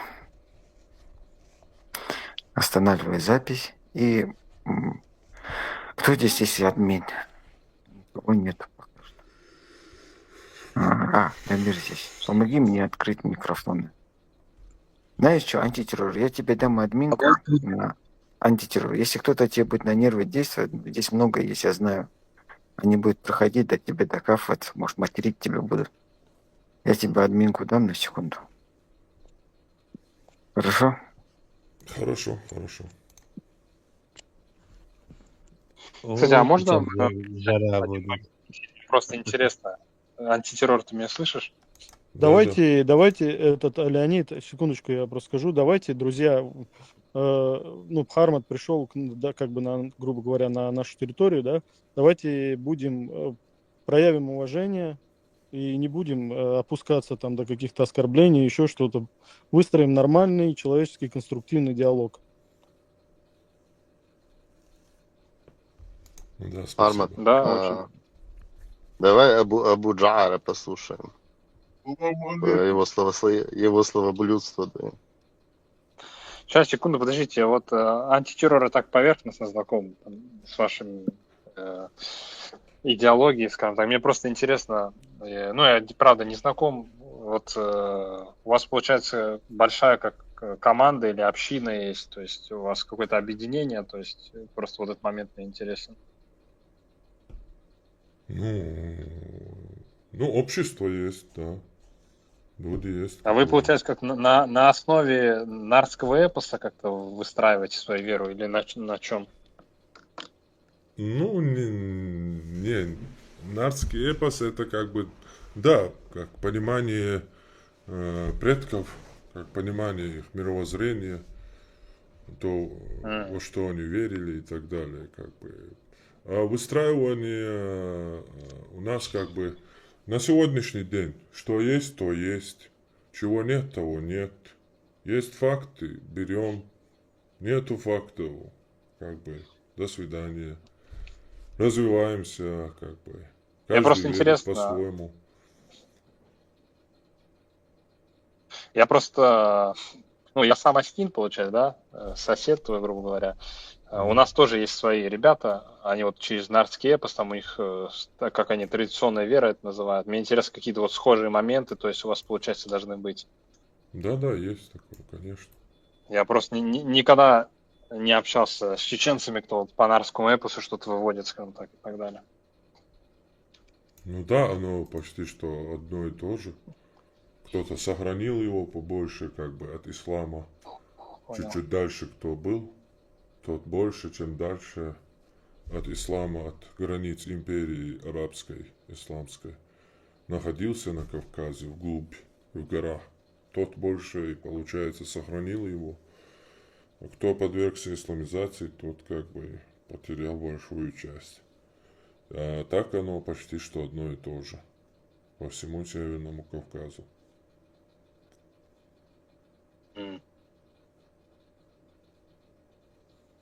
Террор, а Какому-то нардский человеку не эпос хотите микрофон включать.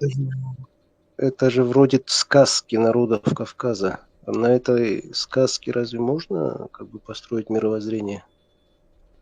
Ну, они могли, они строили. Я как бы не сказал, что мы строим, я же сказал, что мы не строим.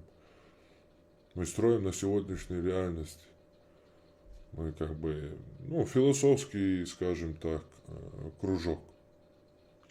То, чего есть, обсуждаем, размышляем и заражаем других этим обсуждением, развитием, вызываем, ну, развиваем в них интерес к этому всему. Таким образом, задавая и ставя вопросы, мы в них развиваем или создаем нейронные связи в их головах, которых у них не было, и они не задумывались об этом.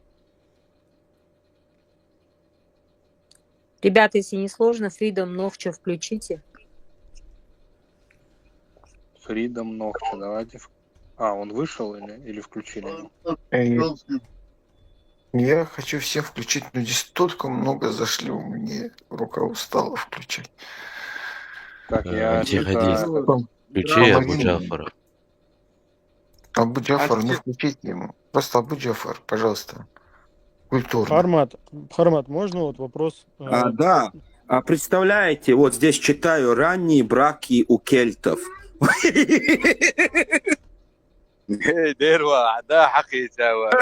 Ранние браки у кельтов заключались в 8-летнем возрасте. Обычно за кельтских Гидрих короля вышла юная Серкситера. Кто не знает, такая.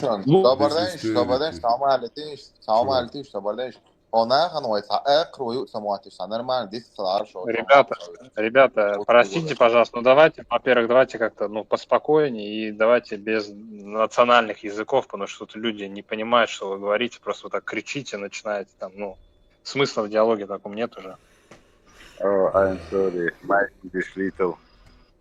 Пускай Пармат говорит. Всех приветствую. Марш Довыл. Приходите свободными, живите свободно. Я хотел сказать Леонид, тут дело не в вере в сказки, а в вере в Бога и определенную философию, как Пармат сказал. Но есть один момент очень важный, я считаю. Мне, как чеченцу, проще поверить в свою чеченскую сказку, нежели верить, в какую-то римскую, иудейскую, арабскую или какую-то еще либо другую, или философию, или мировоззрение. Поэтому я придерживаюсь своего мировоззрения и своего национального верования в Бога. Спасибо. Оставайся тогда на свое мировоззрение. Сейчас пускай этот человеку включите микро. Пускай что скажет. Да, если что, я в таком про сказки не говорю, как бы, я говорю, ну, на основе Нартиады, как бы, да, это вы, наверное, с Дамиром меня перепутали, он говорил, что это... Да, Дамир, он, когда вопрос задавал относительно вот этого комьюнити, да, который, ну, вокруг себя Пармат организовал, собрал, так скажем, да, то есть вопрос у него на самом деле резонный был, а вот эта мифология, да, или вот нардский эпос, то, что вы используете, вы действительно верите в этих богов, или это просто как некая внешняя форма, которая просто, ну, помогает вам держаться каких-то там своих вот, ну, традиций, Просто- обычаев, или как сказать, как критерий, некий критерий принадлежности к своим истокам, можно так сказать. Просто я почему скажу, и дайте я сейчас добавлю, простите, чтобы тоже поняли. Потому что, ну, у меня в народе на основе нардского эпоса это прям не как фольклор идет из сказания, как бы у некоторых людей. Это прям они оттуда черпают какие-то знания, у них вот, как они говорят, вера предков на основе как раз вот этого эпоса как бы и черпается. То есть я поэтому и спросил, как бы вот у чеченцев вот как антитеррор, я как понял, как вот другие есть, кто тут сидит. То есть у вас также это как-то работает или по-другому? Я вот именно это хотел спросить. То есть я там Нет, никого мы- обижать или принижать мы не с хотел. научной точки зрения смотрим на этот эпос, и как бы знания там есть, но эти знания сегодня уже как бы они не актуальны. Там появление из камня, ударил бог грома там, в камень, оттуда появляется постоянно этот персонаж, рождается из камня. В общем, это обычные как бы знания, которые они имели, Ну, и тем фольклор, самым фольклор. этими мифологиями они передавали потомству. То есть как разводить огонь? Самый необходимый элемент к тому времени. Камень об камень, искры, рождается огонь, Сын Божий. Бог, огонь, солнце. Огонь как бы его младший брат или сын, который всегда стремится вверх к солнцу, к своему отцу. А вот в Обычно вашем представлении, как вы вот вообще в целом Бога видите? То есть или его отношение к определенным народам? То есть вот это как-то у вас, как это работает? Ну, я вижу его как бы в том понимании, что я его никак не смогу увидеть или понять, или потому что я и он, это как бы, ну, это огромная разница, и мой разум не способен его объемлить бесконечность, объемлить его. У меня есть границы как бы, и я не пытаюсь его понять или еще что-то. И, кстати, еще это такой личного от меня вопрос. Я, насколько знаю, в чеченском языке, помимо того, что Бога Аллах называют, да, есть же еще и свое название, как Бога называют. Я же правильно Да, конечно. знаю? Да, то есть это, ну, это какая-то, получается, наименование какого-то божества было, или вот, ну, какая-то этимология существует вообще? Конечно, Вот Дели же конечно. говорят, правильно? Да, Я же да. правильно говорю? Да, Дели это Да, то есть как-то общий. Это общий индоевропейский термин, это Деус, Теос, Зеус, Зевс, Деус, Питер, Юпитер. Это как бы восходящее к индоевропейским корням этимология, ну, этот властелин дня как бы. Вот. Понял.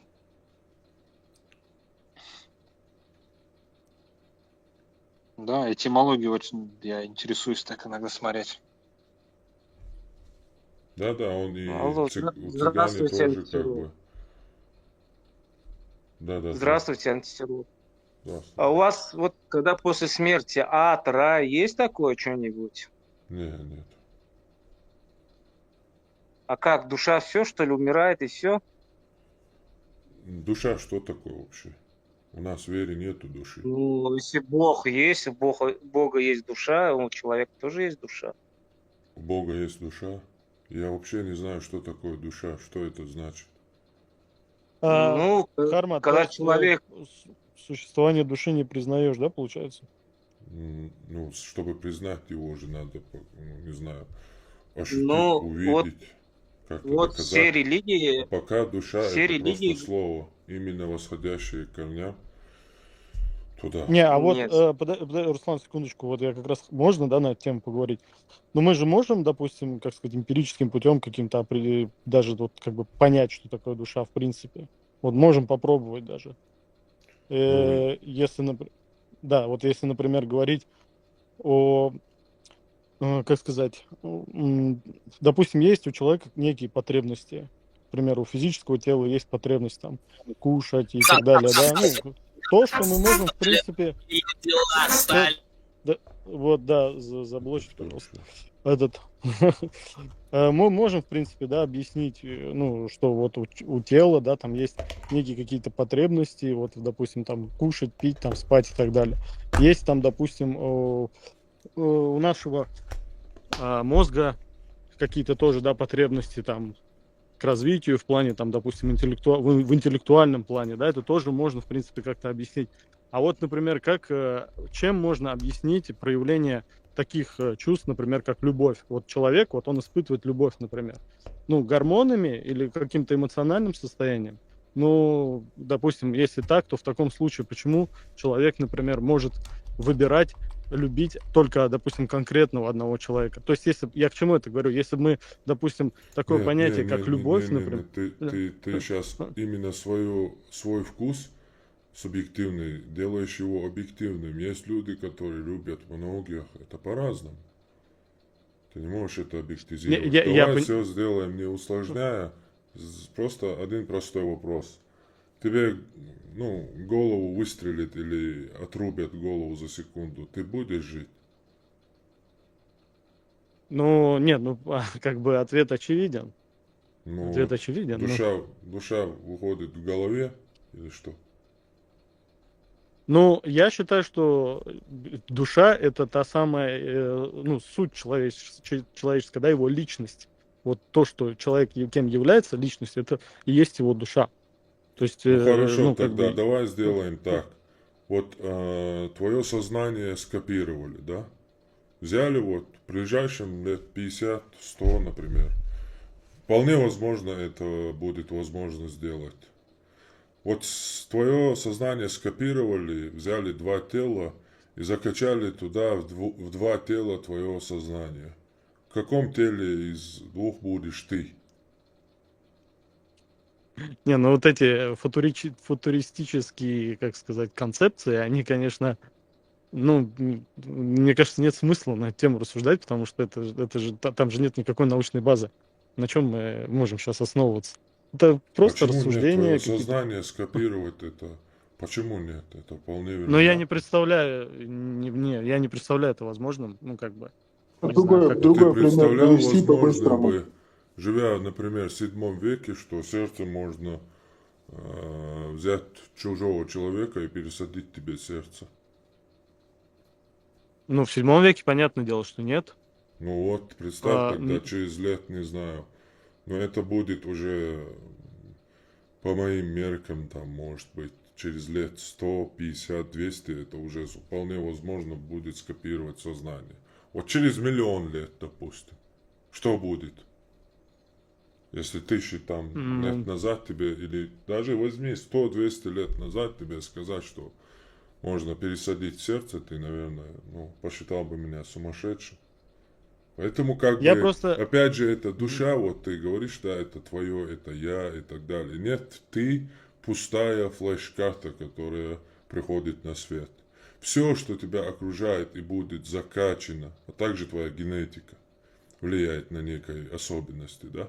И все, что ты, вот, чем ты заполнишь свою флеш-карту, тем ты и являешься. Я не вижу здесь никакой души. Если бы душа была, тебе выстрелят в голову или там отрубят в голову, то ты должен был хотя бы как минимум, не знаю, чуть-чуть пожить. Но Уходит тут самое твое тело, главное, жизненное, необходимое, как бы душа твоя, и ну, все а получается тело, голова. оно же все, оно становится как бы, ну, как сказать, дисфункциональным в этом случае. Понятное дело, что уже душа уже в этом теле, она себя не может проявить. Она переходит просто в другое качество. Как А вот, только мы переходим к этому, что она уже должна где-то себя проявить, то уже мы начинаем разговаривать о том, что я сказал вначале. То, чего мы не знаем, то, чего не существует. вот, да. И, То есть кстати, тут я вступает тоже об уже этом вера. хотел сказать. И о вере Ну, как бы вера, тут логически порассуждать не получится, потому что это несуществующая вещь, которую мы взяли и пытаемся обсуждать. Души нет. Душа это все, Фармат, что есть, в моем понимании, в моем мировоззрении. Все, что есть, это есть душа, я все понял, да. духовно. Не, Нету Фармат, разделения я понял. материальное и душевное. Если у тебя есть Просто вот, какие-то доказательства существования души, то можешь их предъявить.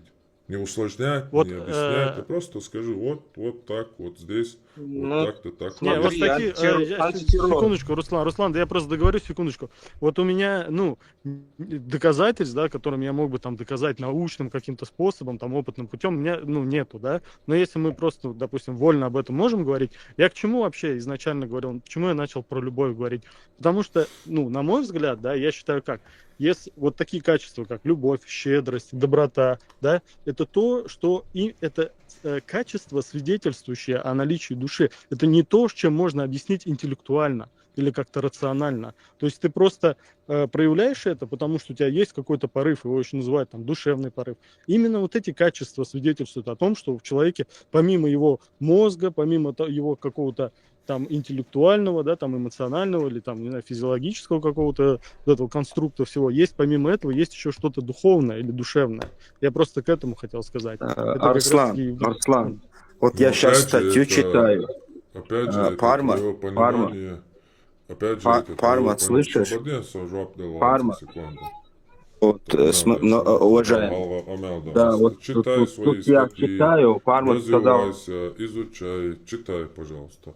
Только еще источники проверяй статей, которых ты читаешь. Это ваше упущение. Мусульмане никогда не просят источников.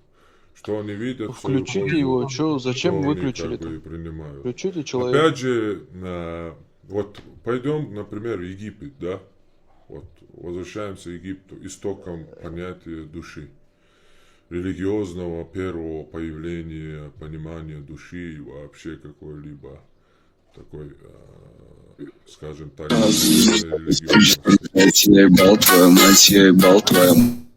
его удалить надо, а не выключать, полностью удалить его.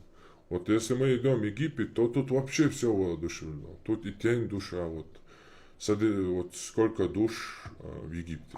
Например, есть Ка, есть Ба, есть Хат, есть Иб, есть Сах, Сехем, Шуит, Рен и так далее, и так далее. Ба, Ка, это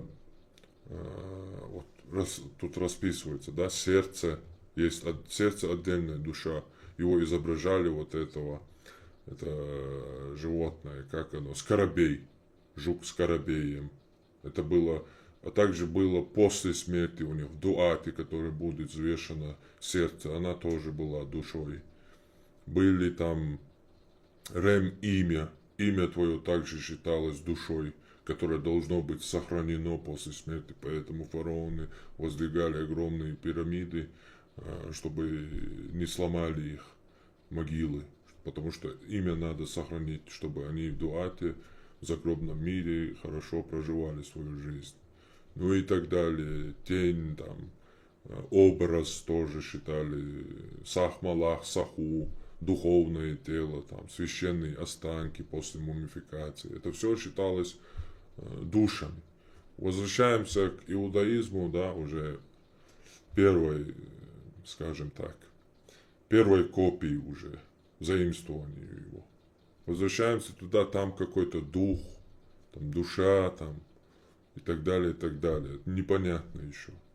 В христианство идем, там более чуть-чуть там что-то объясняется. В исламе тоже вообще непонятно. Какой-то дух, Джибриль, посылают его, не посылают. Какое-то непонятно. В общем, и возвращаемся сегодня вот этим диалогом, да, сегодня, который мы с тобой начали. Вообще, уже мы развились спустя вот этих религиозных, скажем так, сочинений о том, чего не существует, о душе, о которой тебе надо позаботиться. Чтобы ты о нем позаботился, ты, конечно же, можешь только обучаясь у жрецов, которые будут тебя готовить, точнее, твою душу готовить. То есть то, чего не существует. А ты им будешь платить за то, чего не существует. То есть это как бы пустой банковский счет. Ты отдаешь деньги каким-то посредникам, которые тебе обещали, что они на твой счет положат, а они его туда не ложат. Это обычный, самый простой, самый примитивный лохотрон. Поэтому как бы я не считаю... мы можем, конечно, размышлять, но как бы моя позиция здесь однозначна. Это просто вымысел. Любовь и остальное, это все, опять же, твои нейронные связи, твои инстинкты, то, чего в тебе Бог заложил. Как бы это твоя физика, то, чего есть, то, чего существует. Любовь, опять же, это название. Ты можешь это назвать как хочешь. Оно все равно является материальным, оно в твоем мозгу. И обращения всякие вот эти религиозные в Коране и так далее, там, то, чего желают сердца, мое сердце тебя любит и так далее. То есть это очень старое представление, когда люди не знали, где находится память, и никак не могли определиться, то у него в сердце, то у него в голове и так далее. То есть оттуда идут эти все термины, там, сердце, не сердце. Сердце болит, сердце вообще не болит никогда, оно только останавливается.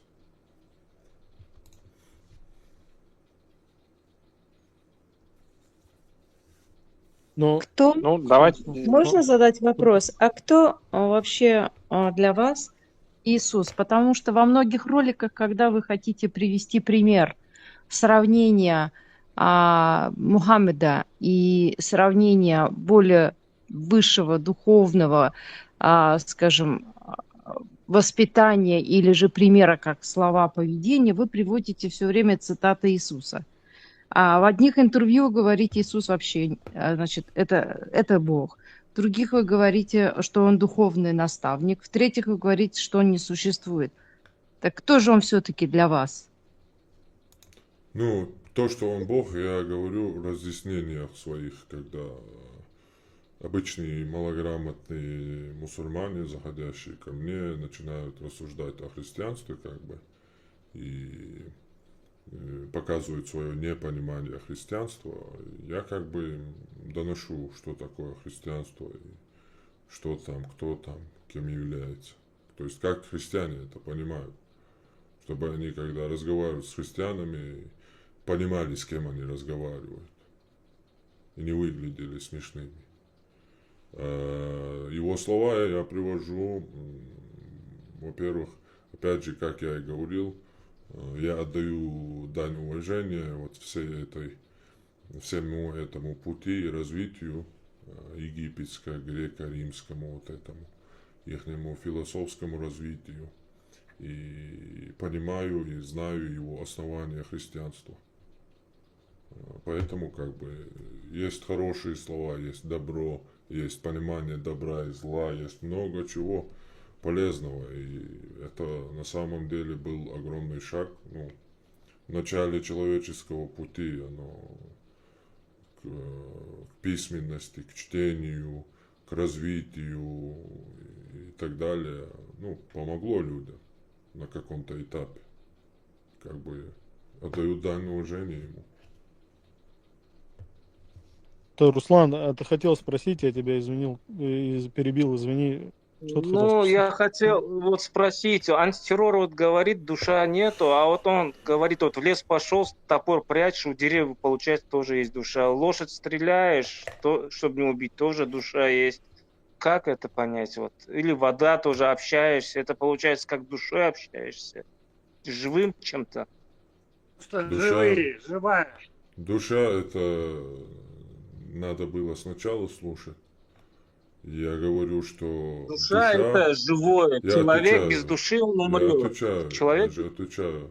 Человек без головы сразу умрет. Никакая душа его не спасет, он сразу умрет. Я вначале уже говорил, что душа это как бы придуманный термин. Материальное и нематериальное это придуманные термины. Это лишняя формула 1+1. Его уже заложили в голову людям. И поэтому как бы мне общаться с людьми, у которых в голове именно эта установка, приходится через эту формулу. И я им говорю, что 1+1 для меня есть все. Все есть душа, дух. Все есть проявление Божье. Нету материального и нематериального. Все есть духовное. То есть в твоем понимании, потому что это уже мы говорим на вымышленных, на просто взятых с головы терминах. Вот убери душу, убери смысл жизни, вот эти все формулировки, привнесенные оттуда. Вот убери это все. Вот о чем мы будем говорить с тобой? нет, ну вот смотри, у язычества Вот нет, что ли, умер темных человек, сил? да, например. Умер человек. Что ты скажешь мне? Вот умер человек, Нет, человек надо его умер, но похоронить. по Ты же не исламу будешь он мне говорить, это, да, его душа ушла, его душа сейчас путешествует, оно где-то ходит, душа ушла, оно правильно, там где-то ангелы в забрали. аде. В смысле душа ушла? Человека нету, а душа ушла, ангелы забрали. Это опять же твоя фантазия, братан.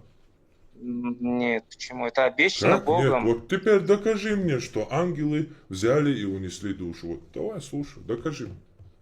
Покажи Нет, мне я вас ангелов, спрашиваю. В покажи мне христианстве душу. просто те, кто верит в Бога, понимают, что сначала это Дух Божий, который был и есть и Бог.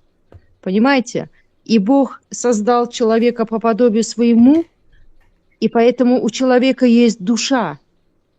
Поэтому человек без души это просто слова. какое-то существо. Нет, это не слова, это слова для просто слова. тех, кто не Человек верит и в есть Бога. душа. В Бога. Все его А человек, тело, который верит, все его тело, тело все, это что в нем тело. есть, все, что Ну, есть, смотри, этот человек антитеррор. является Вот душой. смотри. Это просто Пожалуйста, красивые, сейчас, секунду. Это просто красивые слова, там, Бог, кто верит, тот знает. Ну, если вы находите в этом успокоение, то пожалуйста. Но не надо его среди объективного какого-то спора или размышления, где говорится только о доводах и доказательствах, вкладывать свои какие-то первобытные представления, фантазии и мировоззрения, потому что они ничем не подкреплены, кроме веры.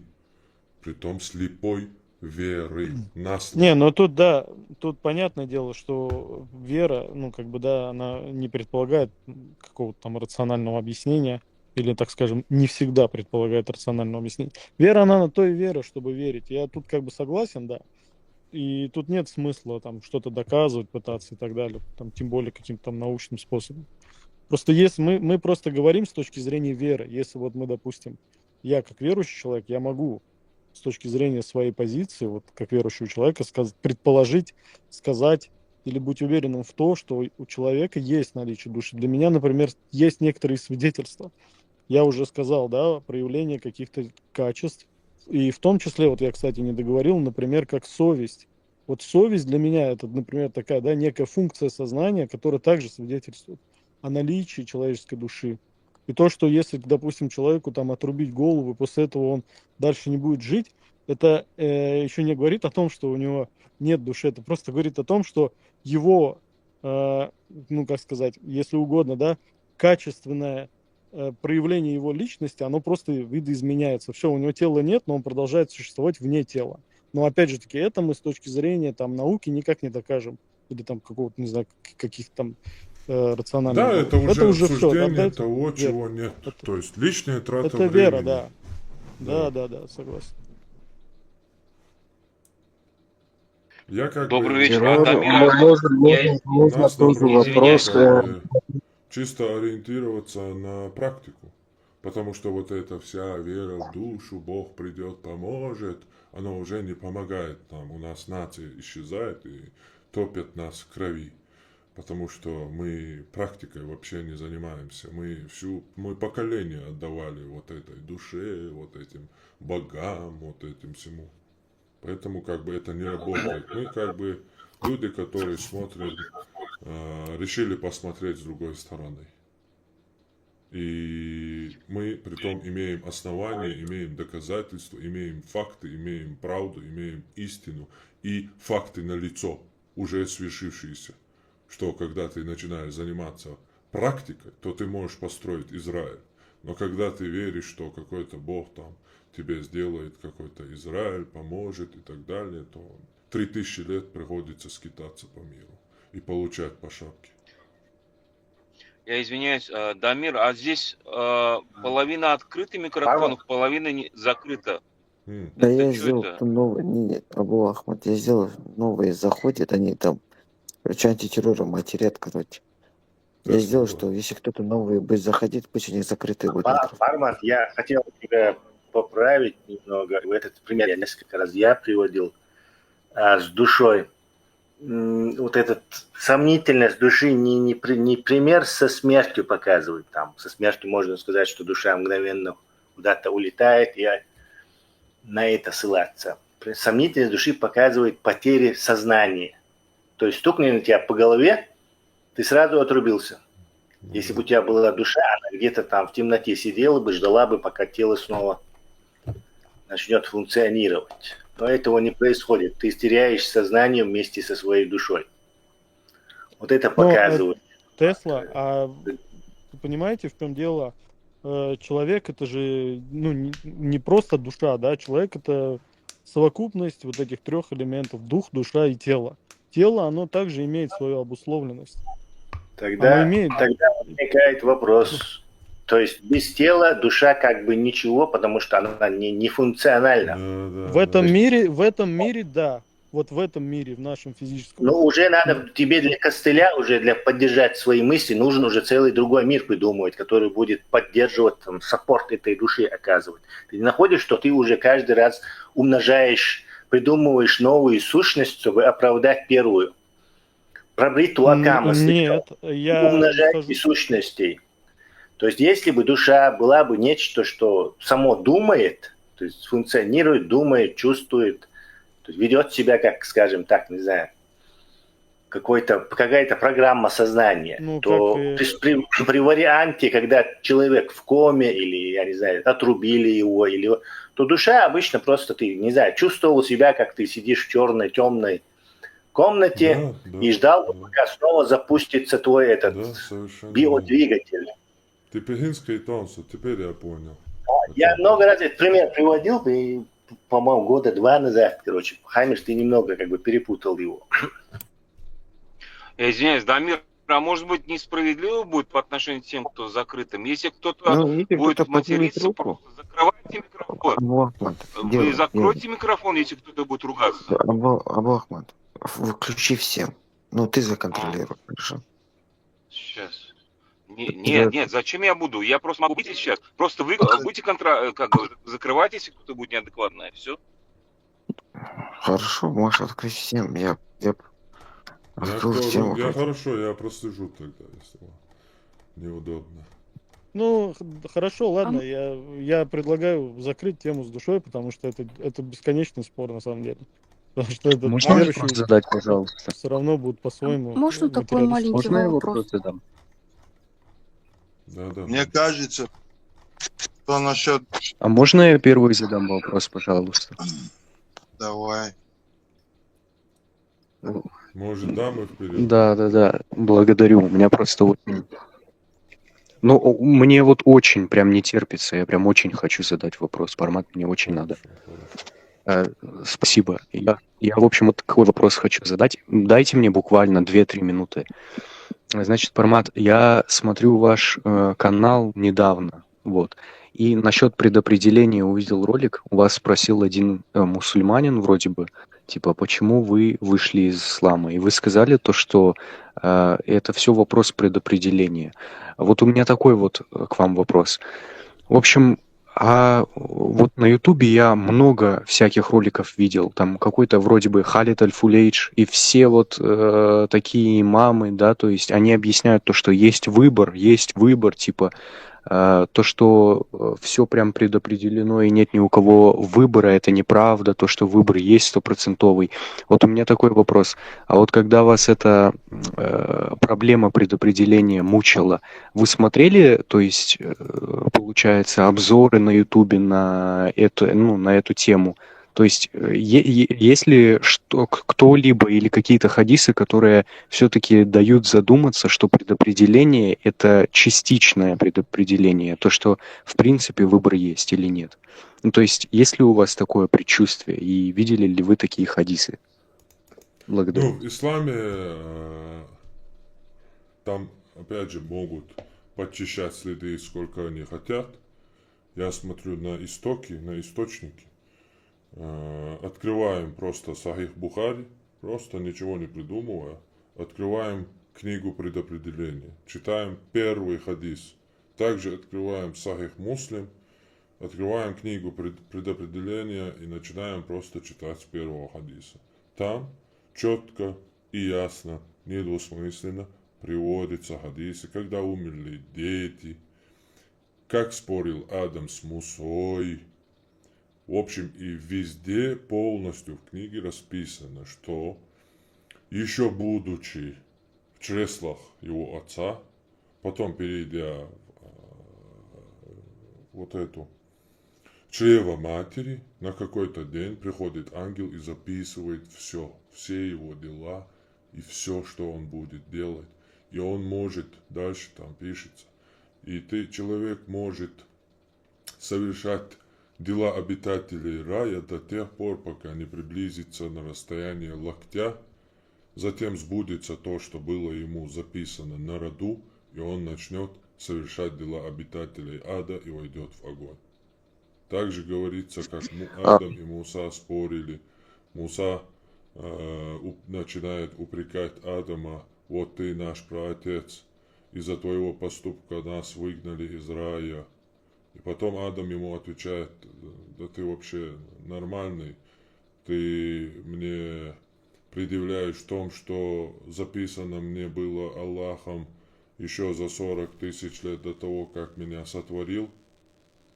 И дальше Мухаммед говорит: так этими доводами Адам победил Мусу. И когда умер ребенок, приводится пример, Айша там говорит: вот, о пророк, там, этому райскому воробею уготовано райское дерево, он не совершал зла, и оно не добралось до него. И Мухаммед отвечает ему: откуда ты знаешь, может быть и другое. Воистину Аллах создал ад и рай, и создал обитателей и для ада, и для рая. То есть говорить тут можно все, я понял. Спасибо огромное. Я вот, если можно, еще задам там один вопрос и к нему подпункт, если можно. Хорошо. В общем, еще вот какой вопрос. Вот я, честно, когда начал только знакомиться с каналом Алана Мартелла, с вашим каналом и с многими такими же каналами, мое, так скажем, мышление, да, то есть не критическое мышление, оно мне говорило то, что нет, эти люди, они что-то умалкивают, они 100%, да, какие-то, можно сказать, ФСБшники, которые ничего не мыслят и врут просто нагло. Но вот когда у меня начало критическое мышление появляться, да, я начал задумываться. И вот у меня какой вопрос. У вас также было? То есть, и первый вопрос, сколько лет вы были в религии? И второй вопрос, как долго вы от этого, то есть, отходили? Вот. И как долго у вас появлялось критическое мышление? Или, может быть, это критическое мышление появилось сразу же? Вот, все. Вот запись мою там ладу и вопрос.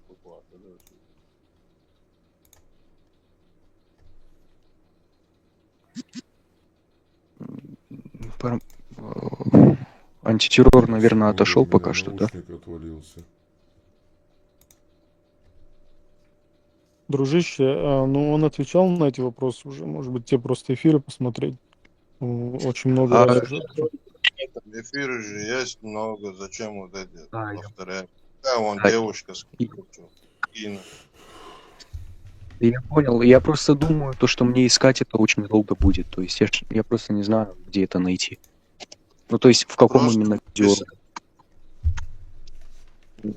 видео. Я закреплю сегодня, закину в YouTube и закреплю в этой группе.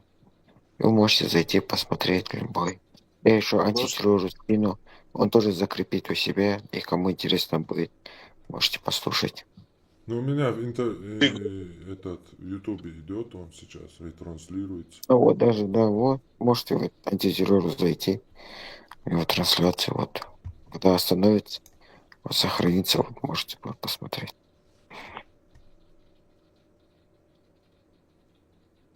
Да, Артур, я не расслышал вопрос. Опять же, как долго я мог отойти? Критическое мышление. Ну, критическое мышление у меня развивалось еще будучи мусульманином, коранитом. А как долго я не мог отойти? Ну,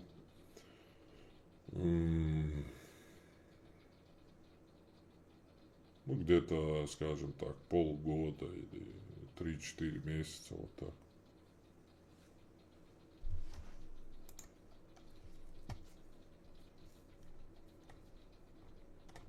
Девушка хотела задать вопрос, может, вы ей слово дадите? Да, хотела. Можно, да? Спасибо. Здравствуйте всем. Хотела спросить, вот человек думает, да, если нету души, получается, за нас думают нейронные, забыла, соединения, связи в голове. Ну, за нас точно душа не думает. Думает только наш разум.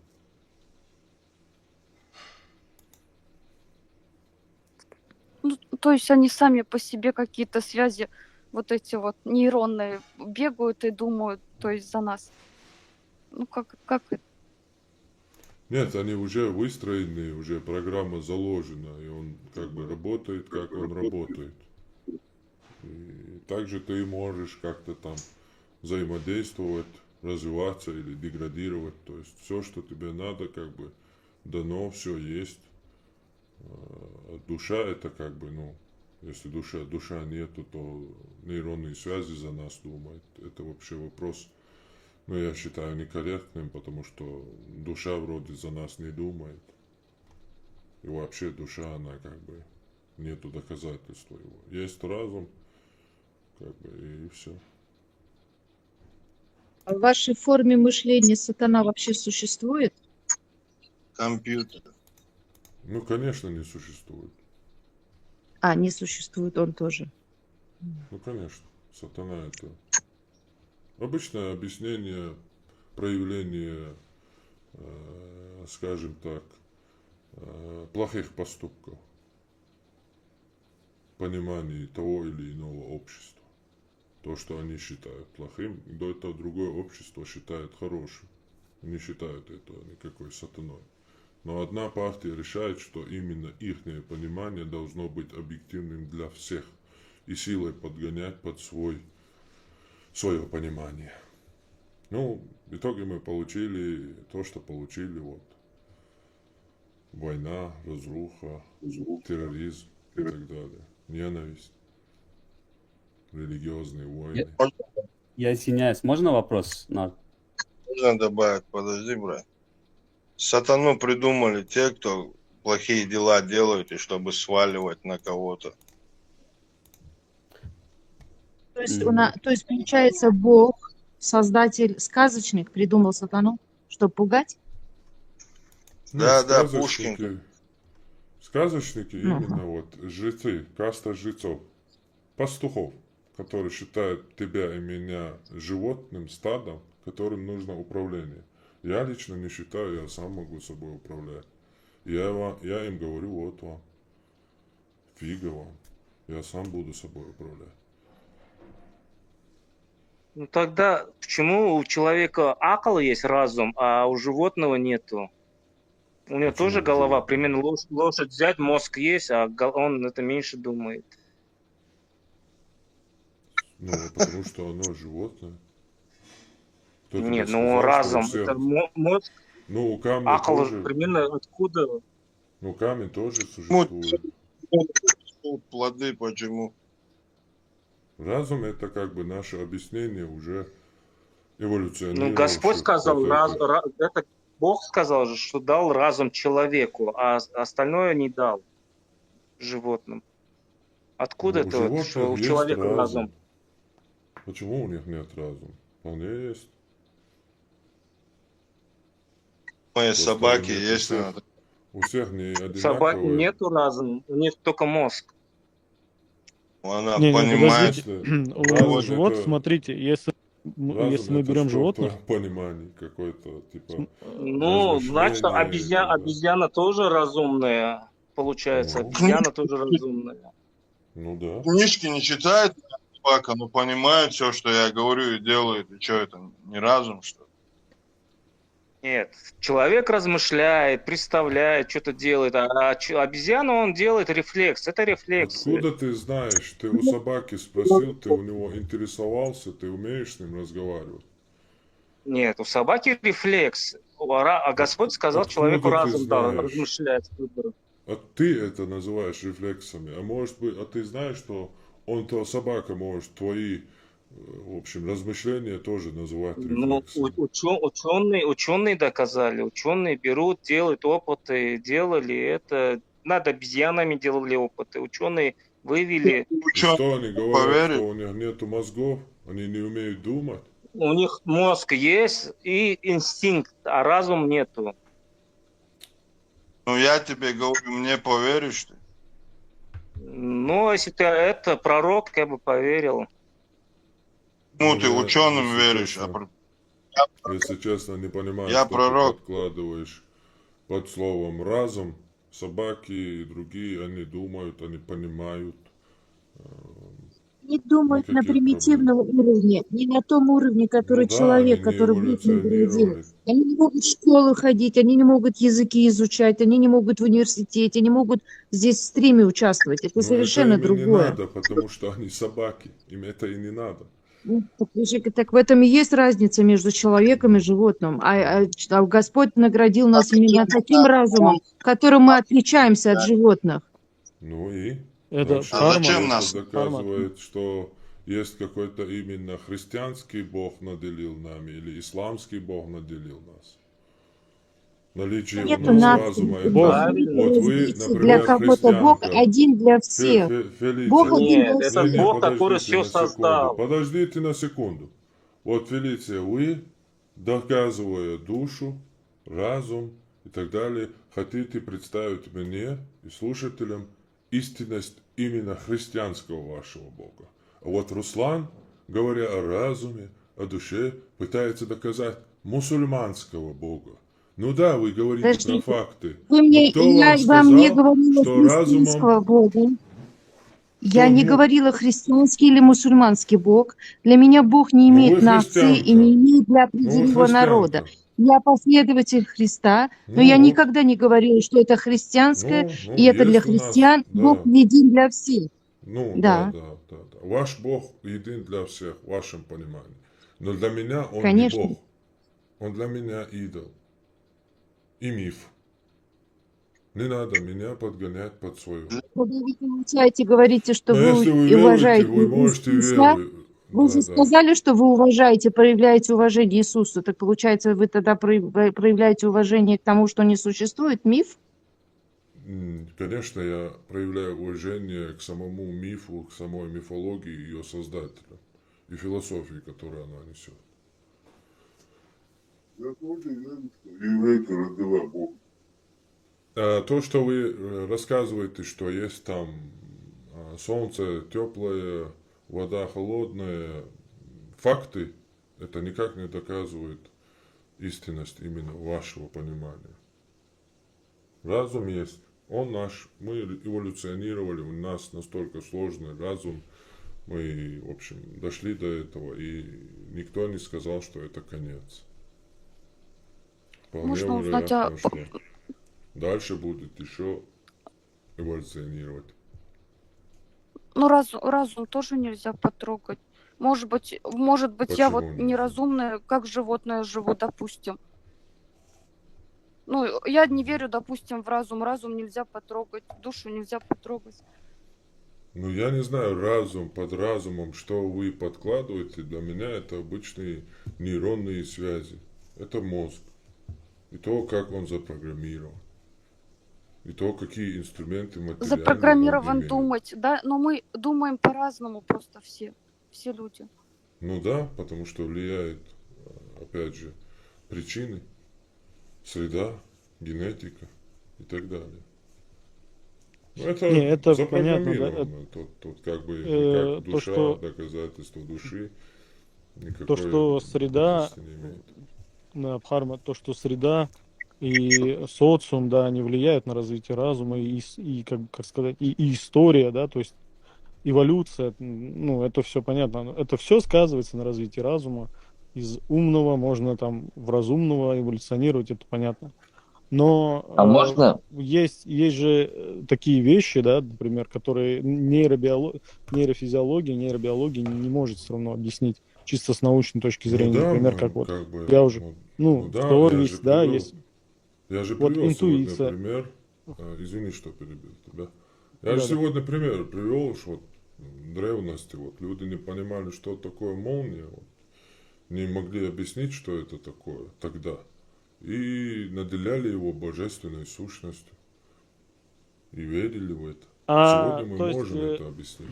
То, что мы то есть, сегодня не можем чего-то объяснить, это не дает права быстро побежать и за этим темным полем придумывать какие-то несуществующие вещи и на этом делать манипуляции. Это неизвестность, и все. Это не значит, то есть что я оно правильно будет таким понимаю, всегда. я правильно понимаю, что ты не исключаешь того, что в будущем люди смогут все-таки доказать, что такое интуиция, что такое совесть, и что такое стыд и так далее. Ну да, если из перечисленного уже не доказано. В чем проблема? Конечно, мы только начали, мы еще дети.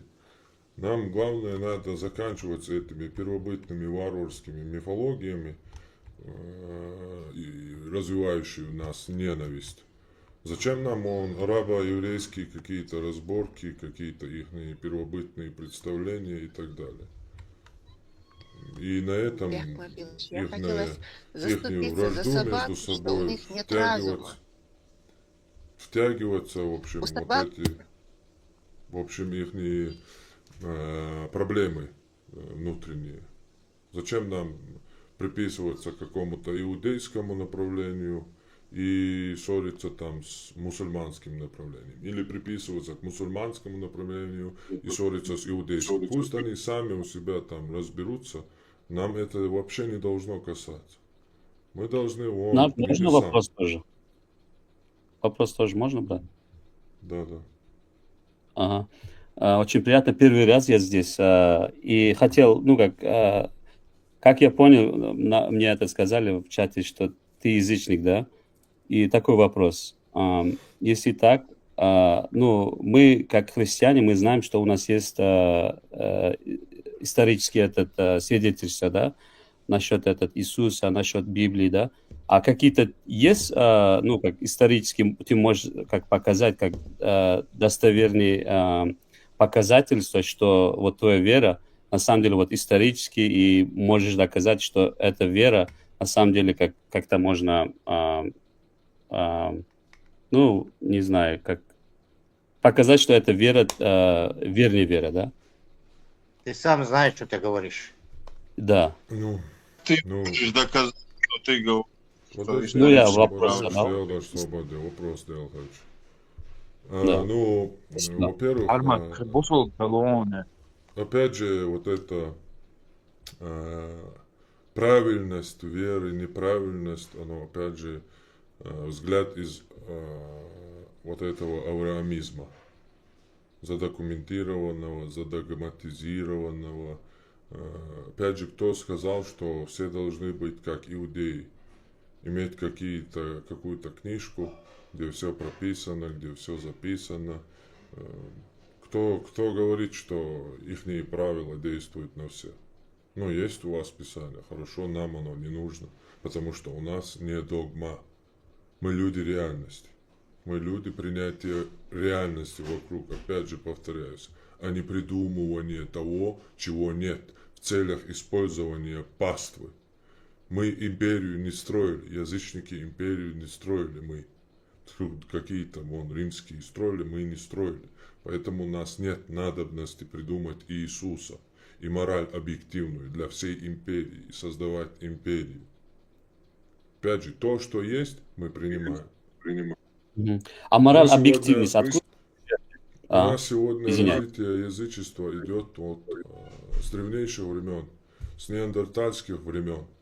Начав в Египте с племенных тотемов обожествления, эти люди египтяне за 3000 лет дошли до единого бога Амона-Ра, полностью слепив его из всех разных культов, объединив весь Египет под одно крыло. То есть эта мысль многобожия у них развилась за 3000 лет до единого бога. И то есть те египтяне тоже являются язычниками, да? Сейчас, секунду. Ага. И туда же, в общем, у египетских жрецов начали обучаться греческие, римские философы. Они перекочевали эту всю эволюцию, эту мысль туда. У них же взяли иудеи это, чуть-чуть перестроив, подстроив под себя у египтян. В Риме оно продолжилось дальше, потом остановилось с христианством, вот с этими инквизициями. Всех рыжих женщин там в общем, сожгли по всей Европе. Всех красивых женщин, кто ноги не раздвигал, попережгли там. Ведьмами обзывали там, межпромежности их не разрывали, в общем. Какие только пытки они над ними не делали. И, в общем, вергнули вообще мир в хаос и тьму христианскую. И потом это дальше продолжилось, благодаря неким энтузиастам в виде Фома Аквинского, Мартина Лютера Кинга и остальных, кого я не знаю и не перечислил. И сегодня оно продолжается. Вот это осознание реальности того, чего есть. Это и есть язычество. То есть не христианин, не авраамист. И все. В моем понимании это язычество. Я вот такой язычник. Я принимаю то, чего есть. И не придумываю то, чего нет. И не беру на слепую веру, кроме слепой веры в Бога. Вот первоначало, бесконечное начало всех начал. Вот то, что все это запустило. Потому что у мира сегодня на это дальше нет ответов. Вот я на этом останавливаю свою веру. И наотрез отрезать я ее не собираюсь. Есть Бог, остальное все мы объяснили. И дальше я придумывать не собираюсь. Это не догма.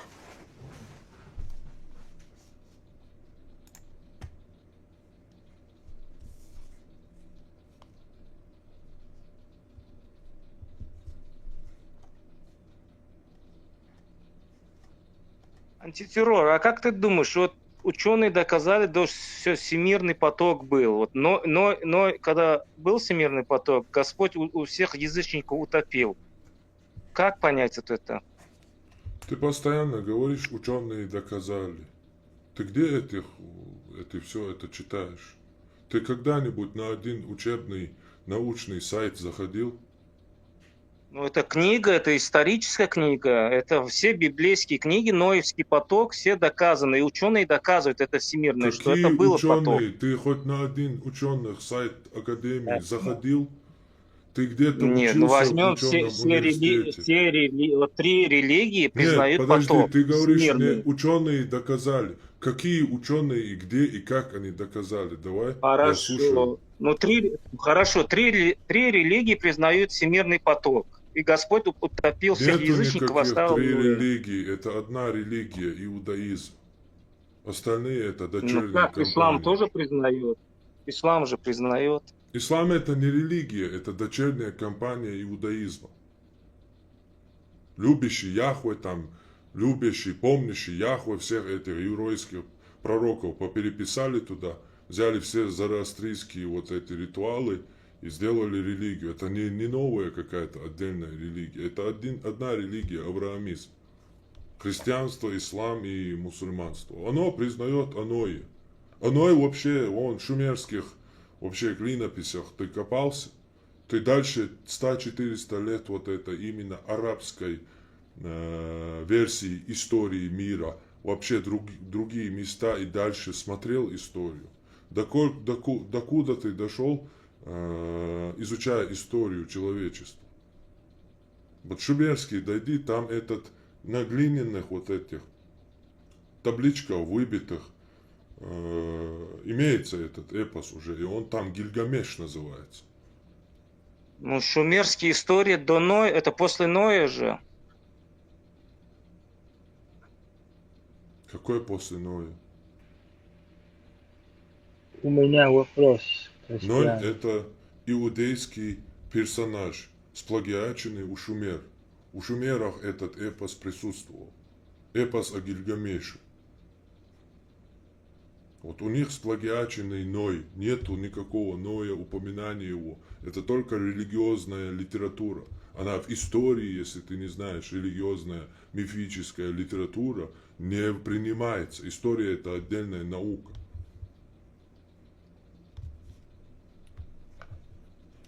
У шумеров признаешь, получается? В смысле признаю? В каком плане признаю? Язычники, они же язычники были. Ну да, у них была своя какая-то вера. Зиккураты, первые храмы.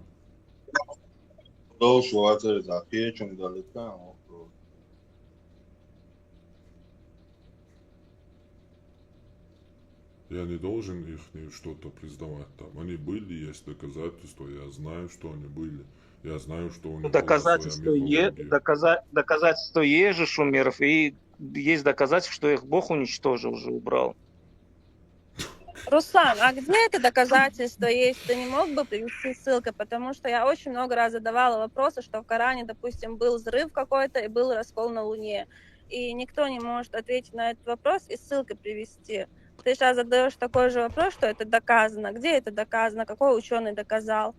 Просто у меня было много дискуссий, и никто не мог привести. Вопрос, ну, то, что Луна была расколота, об этом, это из хадисов, это в Коране этого нет. А где это раскол? Есть это научное доказательство? Просто 3D-фотографии Луны в интернете полно. Это хадисы, это ты можешь принимать их, можешь не принимать. Это уже по отношению к Корану это второстепенный источник. Ну, в Коране же тоже есть, по-моему, раскололась Луна. Да, есть. Приблизился час, там, раскололась Луна.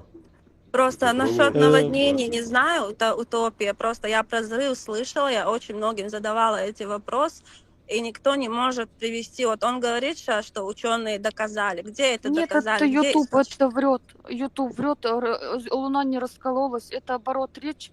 В те времена вот брат-филолог Кемаль Юлдаш, он как бы понял, о чем речь.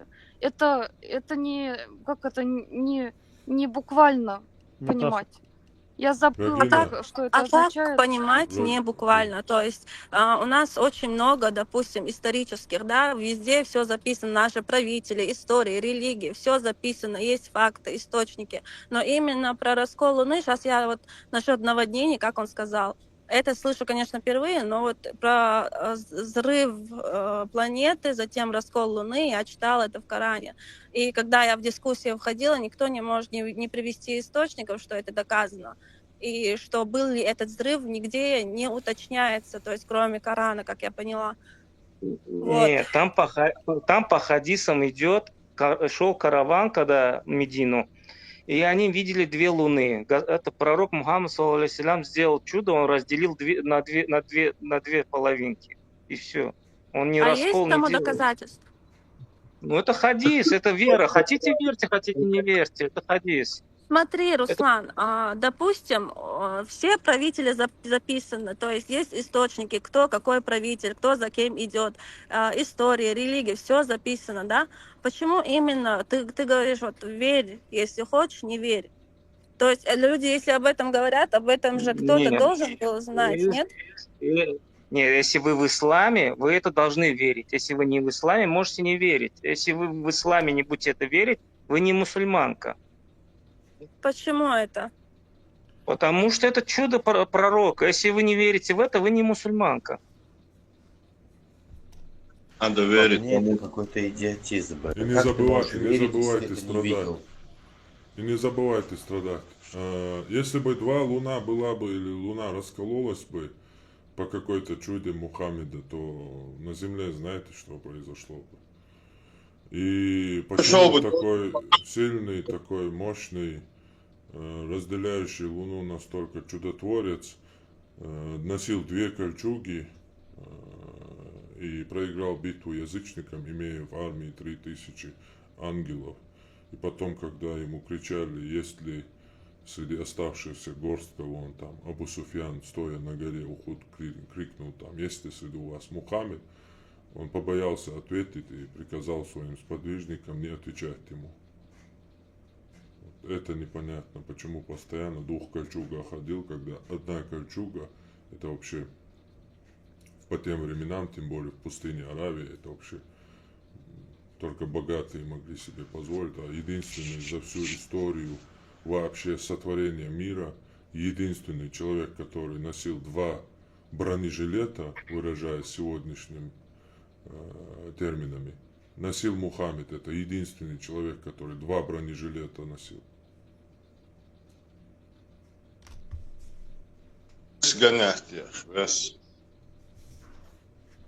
Мне самое интересное, вот многие говорят, ученые признают, вот эти признают, вот это то, там всякие небелицы, ты должен, не должен верить. А другой факт не обращает внимания, каким путем оно навязывалось. Сколько реки крови пролито. Армия перед твоим городом стоишь, ты либо принимаешь мою веру, либо всех вырезаем. Этот факт никто не учитывает. Если передо мной человек станет с ножом и топором, скажет, если ты это не сделаешь, мы тебя всех перебьем. Конечно, я скажу, что там существуют там всевышние котлеты или макароны. Я во все что угодно поверю, лишь бы меня и мою семью не перебили.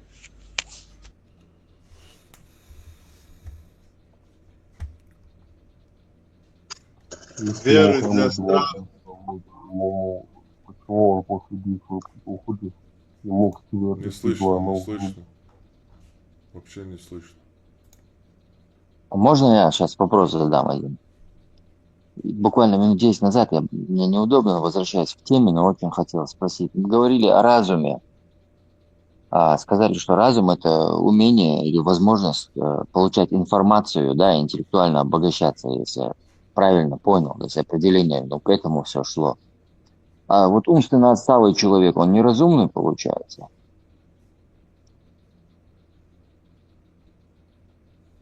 Умный, ну по-своему. Ну, получается так, выходит. Ну, это опять же придумывание вот этих терминология, там, уравнения. Умственно отсталый, у него спрос не будет, он сразу в рай попадет. Ну да, это все приезжает, я не могу. Подожди, тут сейчас Аллаха скинули с трона, вместо него аят не спаслали. Где ты слышал, что умственно отсталый попадет в рай? Откуда ты это взял? С чего ты решил, что тебе можно отвечать вместо Аллаха? Я с этим абсолютно согласен. Вот Руслана поймали. Как же его долго не мог поймать на этом? Потому что пророк сказал, не будет спрошенный, у кого акл, это разума не будет. Если умственно отстал, у него разума нету. Подожди. А разум у кого? Где разумный это пророк сказал? Как где? Там есть хадисы, у кого-нибудь, это с кого-нибудь спрошен ислам. неразумных людей. Это кто намаз Где его мог не надо читать. искать? Номер хадиса, номер. Огонек, это ты что ли? Ты же хадисы не признаешь, Огонек. Номер Вот, скажи. вот именно, что я хадисы не признаю. Ну, в каком случае человеку не надо делать намаз? Ответь. Сейчас, подождите, мы сейчас в другую, вообще в другие степи уйдем. Вот сейчас вот начинаете намаз, не намаз. Просто если говорить об этом, да, можно подвести сюда один аят. 2 сура, 286 аят. Аллах не возлагает на человека сверх его возможностей. Но с этой точки зрения можно, да, объяснить то, что вы сказали. То, что если человек, допустим, отсутствует, да, с него и спроса не будет особого. В принципе, вот этот аят можно сюда подвести. А Что так, значит сверх его возможностей? Тут есть, в общем, с троих не будет спроса за их действия. С сумасшедшего, со спящего, пока он не проснется, и с ребенка, пока он не достигнет состояния булю, совершеннолетия. Когда человек достигнет физического, полового и психического развития, при этом способен понимать последствия своих деяний, шариат определил этот возраст с 9 до 15. Тут пишут Абу Дауд Тирмизи, но нету номера, и этот хадис полностью противоречит Сахих Бухари, книге предопределения, где Мухаммед говорит, когда умирает ребенок, и Айша говорит, что он будет в раю, он говорит ему нет. И вся эта книга предопределения Сахих Бухари и Сахих Муслим, просто открывайте и с первого читаете. Говорит о том, что человеку попадет он в ад или рай, расписано еще, когда он у своего отца в чреслах находится. И умрет он ребенком или взрослым, неважно, все его дела, где он будет, уже записан. Руслан, к вам вопрос. Вы знаете, кто попадет в рай, а кто в ад? Ну смотри, пророк Мухаммад ﷺ обещал 10 человекам в рай попадет, уже его подвижникам, а остальные не знаю. Я лично не знаю за себя. Не, за себя-то ладно. Вот возьмем инвалида, которому больше 18 лет, да? Он попадет в рай или в ад попадет? Если он мусульманин, его будет судить Аллах, и все. А там уже видно будет суд. Ты же говоришь, есть предопределение. Тогда какая разница? Ребенок старый, без ума или там без ума? Ну, пророк сказал, делайте от себя возможное, это значит делать от себя возможное, ислам исповедует. Я тебе говорю, что пророк сказал, ты его видел, ты его знаешь. Не, подожди, как бы мы уже... Это вера. Я Иисуса не видел, я Иисуса верю. Ты правильно. Все, теперь я Иисуса верю. Да, ты как бы правильно говоришь. Но ты понял, ты осознал, что говорить вместо Аллаха, куда кто попадет, это как бы нельзя тебе. Не, ну это, конечно, я 100% не буду говорить, что вот этот человек все попал в рай. Я просто говорю, если человек умственно отсталый, у него спрос не будет, он в ад не попадет, он там будет, Аллах как-то его простит. Он же в ад не попадет. Ты знаешь, ты только что под предопределение говорил. Теперь ты говоришь, умственно отсталый попадет в рай. Как? Ребята, можно вопрос задать, Руслан? Вопрос уже понятно, короче. Только Аллах знает там, что будет. Нельзя говорить. Да. Предопределение это касается нас. Вот мы разумные. Вот вы сейчас покаетесь, вы с язычества выйдете, ислам примете, можете в рай войти. Это 100%. Как мы можем Откуда вы знаете, Руслан, если это? Аллах нам предопределил быть в аду? Мы же не сможем покаяться. Только Нет, Аллах вы еще может. живые, вы живые, вы хитрите просто. Вы живые, вы можете Аллах покаяться говорит, и попасть в если рай. даже, Аллах говорит, если даже живые, то Он вводит в заблуждение. Аллах заблуждающий Вы думаете, людей. ашхаду ля иля Аллах скажу, я в рай попаду. Нет, Хаймерс. так не получается. Хаймерс, слышь меня? Да. Ты его скажем, на нижний уровень отправь, где вот Аллах создает тех, кого он в рай распределяет. Вот там нечего вообще отвечать. Ребята, можно вопрос задать? Ты прав, да. Можно? Да, можно. Я хотел вопрос задать Руслану. Руслан, скажи, пожалуйста, может ли Бог создать камень, который сам не сможет поднять? Только сатана может задавать такой вопрос, потому что Бог не делает то, что это В не смысле, нужно. сатана может только задавать такой вопрос? Он же не сатана, Потому он что шайтан человек. такие вещи Он говорит. что, не Аллах не может? делает то, что Он что, не то, может что не задать нужно, тебе не вопрос? Блин, как ты человека можешь, не знаю, его сатаной назвать? Ну, потому что нормальный человек на Богу не будет такой вопрос задавать. Он Богу может такой вопрос Он не задать? Богу задает вопрос, он тебе задает вопрос. Руслан, Ну, я Руслан, за Бога как один могу человек ответить? мне адекватно Руслан, ответил. Такого Богу Да, верить не будет. короче, это... Свобода, на секунду. За него, за... Ребята, я по поводу этого вопроса хотел вам еще кое-что сказать. Этот вопрос называется парадокс всемогущества. Это вопрос на логику. Современные все ученые, так сказать, ну как ученые, это громко сказано, в области даже психологии, психиатрии, они говорят то, что вера – это ошибка мышления. Вера – это ошибка мышления. То есть изначально как бы насчет, ну, то, что человек, вот этот Ну, вопрос... сейчас он этот скажет, вопрос теперь, сейчас он скажет, что эти ученые сатанисты. Хотя весь эфир Ну, ссылался Может, это ошибка мышления. Этот вопрос на самом деле, здесь вот смотрите, вот это парадокс всемогущества в чем? То, что если Бог может создать камень, который сам не может поднять, это вопрос, он сразу же дает и ответ, то, что Бог, он не всемогущий. То, что Нет, не он может дает- быть ничего всемогущего. Ничего может всемогущего не может быть в принципе. Он Бог просто может себя дает нам понять, что все вот эти описания Бога, интерпретация, вот эти религии, Ну, что хорошо. все это просто мы занимаемся пустословием, пытаясь Нет, ну объяснить хорошо, то, тогда что, чего... Подожди на Богу секунду, трудно дай сделать закончу. еще одного? Сейчас, секунду, дай закончу.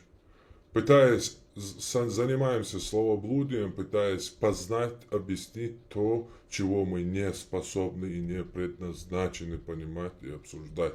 Этот вопрос показывает, что мы просто болтаем о том, Привет. чего Нет. у нас нет Ладно, ты- никакого понимания. Если Бог всемогущий, Можно он вопрос? может, Можно значит, вопрос? сделать второго Бога или третьего Бога, так, Рус, по-твоему.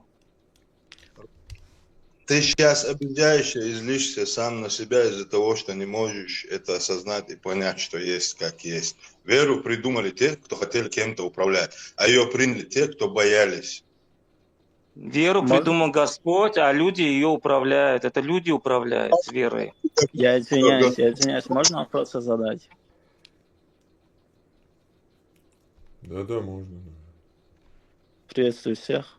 Я думал, вы между собой здесь говорите только. А кто отвечает на вопросы? Любой может ответить. Ну, кому вы задаете, смотря. Антитеррор отвечает. Свободное общение. Вопрос такой, свободно. Вопрос такой, вот я некоторое время прослушал то, что вы говорите, что-то верят, во что-то не верят. Верите ли вы в Древнюю Грецию? Древнюю Грецию верить, это опять же вопрос некорректный. Он показывает уровень интеллекта, задающего этот вопрос. Древнюю Грецию... Хорошо. Древнюю Грецию либо знают, что она существовала, либо не знают. Хорошо. Как не знают Хорошо. мусульманские общины, живущие в горах Пакистана, что такое глобус. Они же не должны Хорошо. верить в глобус. Ты Не, идешь подождите, к ним, можно? подожди на секунду, я сейчас закончу. Идешь к вот этим племенам в горах Пакистана и говоришь им, вот, вы верите в глобус? Угу. Они либо знают, что есть глобус и могут тебе рассказать о нем, либо не знают. Также Греция Хорошо. либо Ну, окей, не знает, раз что вы она есть, начали отвечать, либо не знает, что ее... ну, что она понятно, была. понятно. Можно не повторять по 3 раза. Вот, раз вы ответили на этот вопрос, окей. Знаете ли вы, что такое Древняя Греция или нет? Да, да, Историки конечно, знают. знаю. Что такое Древняя Греция? Страна, люди, культура, государство. С чего вы это взяли? Что за гениальные вопросы? Ну, простые вопросы. Давайте не уходить в сложные какие-то, непонятные Да-да, я вопросы, ответил. которые мы Древняя никак... Греция это язычество было, самое первое язычество там, наверное, было. Подождите, Ислам. Можно не Во-первых, в Древней вмешиваться? Греции не было как таковой. Там были полисы. Афины, Спарта и Македония, там еще Хорошо, что-то. хорошо. С чего вы взяли? Было это все или не было? С чего вы это взяли? Потому что есть данные, доказательства и факты. Кто доказал? Раскопки есть, раскопки, памятники архитектуры. То есть получается, вы верите в раскопки? Мы не верим в раскопки, мы знаем их. Мы делаем Откуда вы знаете? углеродный распад Кто делает углерода, это? анализ, Кто это делает? устанавливаем Кто? ДНК. Я это лично делаю. Я археолог. А, вы археолог. Да, Ну, я в Высшем с этого-то и комитете надо археологии начинать. всемирной работаю. Хорошо, вот, чем отличаются археологи и историки в том, что они делают, участвуя в политике? То есть археологи, так же как историки... Пургу не неси ты. Что за гениальный Чем вопрос? отличается археолог от историка? Ничем отличается, но вы скажите, вы в данном случае, то есть историк, как, к примеру, как, я не знаю, для меня это как человек, как Ну, я любитель археолог. истории. То есть вы говорите... Я не Да, вы говорите, квалифицируюсь что... Историк по образованию. Я историк по образованию. Ну, это Вот хорошо. история. Вы верите в историю? Вы верите в историю? При чем тут слово вера? В историю... Хорошо, вы знаете историю. Если вы не Да, знаете... история бывает разная. Есть, где мало данных, история есть, которая подкреплена наибольшими фактами и осознание того, что историю 100% знать Можно не без можно умных и слов. невозможно. Просто, времени много уходит. Я умные слова отвечаю, ты говорите, либо слишком ждешь, много. пока я отвечу, либо я Не, тебе микрофон вам не нравится вырубаю. слово «верить». Если вам не нравится слово «верить», окей, я не буду его использовать. Будем использовать Ты слово тупик «знать». Ты идешь. можешь использовать какие хочешь слова, но когда тебе Ну, вы ведь отвечают, послушай подправляете, ответ. вы говорите, мы не И каждый верим, мы раз, знаем. когда я говорю, ты вмешиваешься в разговор. Хорошо, Если вы ты задаешь верите... вопрос, имей терпение слушать ответ. Иначе я Так тебе вы одно и микрофон то же повторяете. Можно ответить. Вы знаете историю? Слушай, какой твой вопрос Историю чего? имеет Историю отношение к кого? религии? Это провокация. Янинизмом заниматься. Ну вот, вы не знаете историю того, что даже было в прошлом веке. История бывает у меня, например. История бывает там у Греции. История бывает вон там где-то еще. У ядерной боеголовки бывает история. История чего? Вот. Греция. Знаем мы ее, 99%. Откуда ты знаешь? Откуда вы Потому знаете? что имеем доказательства, я же тебе сказал. Вы имеете доказательства того, что Греция была? Да, да. Откуда? Ну, есть археологические раскопки, есть и исторические документированные свидетельства. А кто это все Есть собирает? культурные, есть то, что дошло Вы на понимаете, уровне что это культуры. все политизировано? Короче, Главное, все. а ты знаешь. Конспиролог, политизировано. Человек, который верует в ислам, какие-то доказательства каких-то ученых пытается, какие-то факты представить какой-то конспирологической верой. Ты вообще не в том положении говорить такое. Если мы такое говорим, то расход, все расходимся тогда. Все конструировано, все Главное, в сказке веришь. конспирология.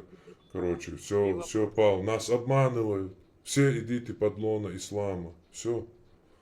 На этом закончим тогда. Будем сидеть в лоне ислама. Если в Грецию веришь, ты должен и в это верить, понимаешь? Не, просто сам вопрос некорректный. Как понять Древняя Греция? Ну, Древняя Греция — это, как сказать, период всей нашей всеобщей человеческой истории. Был такой период Древней Греции. Античность. Там, не знаю, что он конкретно имел в виду, я просто не понял. Мифы Древней Греции. Или в таких личностей, там, как Аристотель, Сократ, кто там, Платон. В них... Я просто не понял вопроса, что он конкретно имеет в виду. На чем-то, типа, хочет подловить. Ладно, мы в это поверили. Теперь ты нам докажи то, что ты хочешь доказать, что есть вера, правда. Это как ты это сейчас нам докажешь?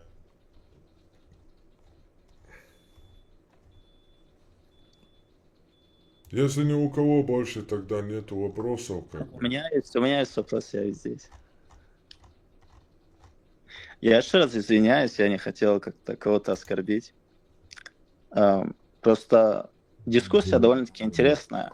Вы просто пытаетесь сказать, что вы во что-то не веритесь, приводя какие-то другие примеры, в которые вы верите, но также не Что это является значит, каким-то вы фактом. верите? Да, вы говорите про шумеров, Мы начали не каких-то верим говорить, их, мы про древний видели и знаем Египет. их. Вы Мы видели шумеров? устанавливаем датировку. Мы сделали тебе телефон, мы сделали тебе интернет, через которого ты сейчас здесь болтаешь.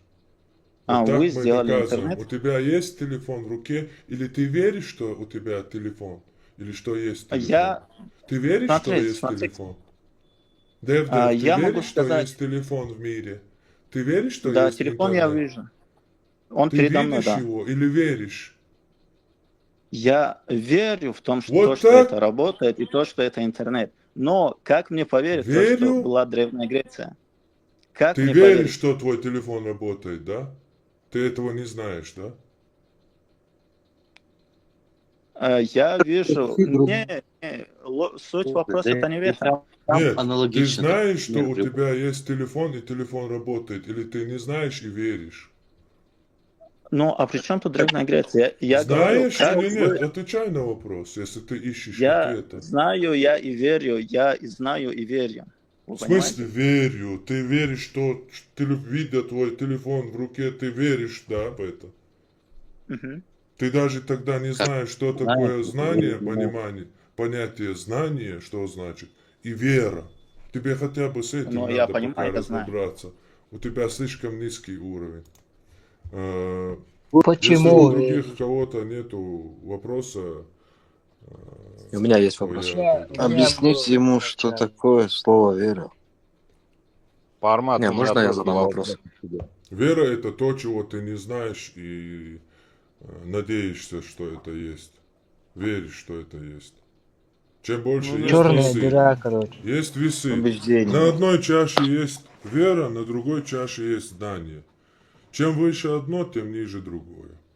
И все, это полностью Ну, противоположное да, вера понятие. это не всегда рациональное понятие. Есть, конечно, вера, основанная на знаниях, но если мы говорим о чистой вере, да, неистовой вере, то это не всегда рациональное понятие. Поэтому ты либо веришь, либо не веришь. Нарт-формат, извините, то, что я пропустил ваш стрим, я не совсем понял, к какой вере вы относитесь или вообще не относитесь. Верите ли вы в Бога, ну, объективного Бога? Если да, то как вы можете оправдать ту несправедливость, которая есть в этом мире? Ну, оправдать тем, что мы ее и творим. Оправдывать ее не надо, она как данность. Это уровень невежества. Нет, есть несправедливости, которые происходят не от рук человека. Например, болезни, инвалидность. Болезнь, В этих инвалидность, книгах и это записано. все, это как бы, ну, наш мир, то, чего здесь есть, и с чем мы должны, то есть справедливость. Не совсем относится. Кто говорит, что Бог должен быть справедливым, вмешиваться, кто вообще дал ему эти понятия? То есть Получается, это тогда Бог некое создал высшее, нас. это не человек, это наши понятия, справедливость, там, несправедливость. Причем тут справедливость, если кто-то заболел? Я не говорю не о гриппе, а о врожденной болезни, когда ребенок рождается уже больным. То есть дефектами разными. Инвалидами рождаются с 3 ногами. Это мутация. Это мутация, тут вообще справедливость. Ну, Тут это ни во при чем. многом объясняется даже образом жизни родителей, когда они, ну, как они жили, грубо Не говоря. совсем, свою не жизнь. совсем. Но это Есть наша истории, данность. где родители здоровые. То, что есть у нас, то оно у нас есть. Никакой Бог никто не вмешивается и ничего не убирает.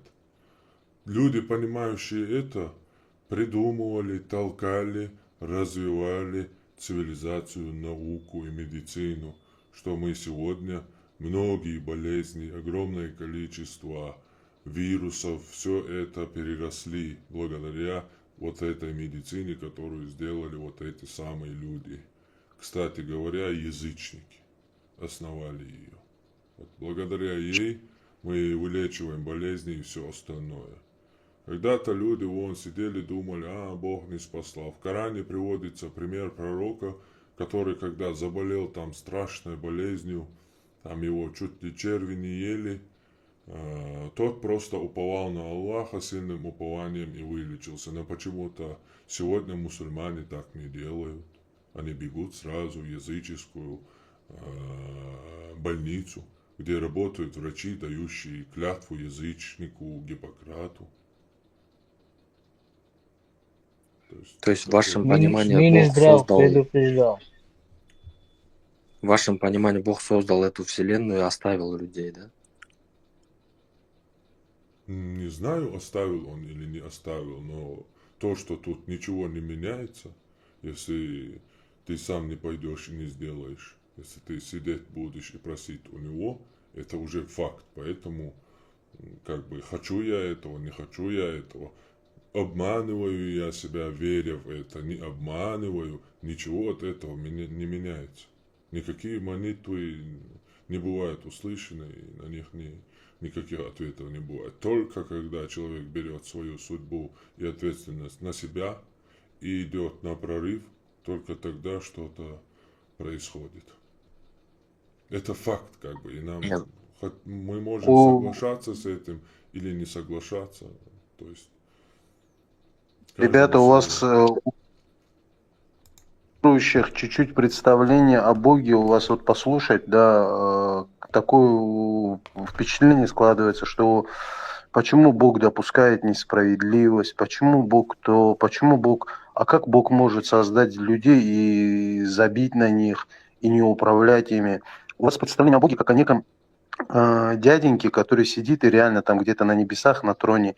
А вы не думаете, что того, кого вы называете Богом, это такой интеллект, как вам сказать, я не знаю, там, по-разному можно сказать, да, там, некая цивилизация, которая на сотни миллионов этажей выше нас находится в плане интеллекта, что это некий высший разум, там, я не знаю, суперинтеллект в виде того же самого искусственного интеллекта, да, так сказать, да, который другими категориями просто мысли.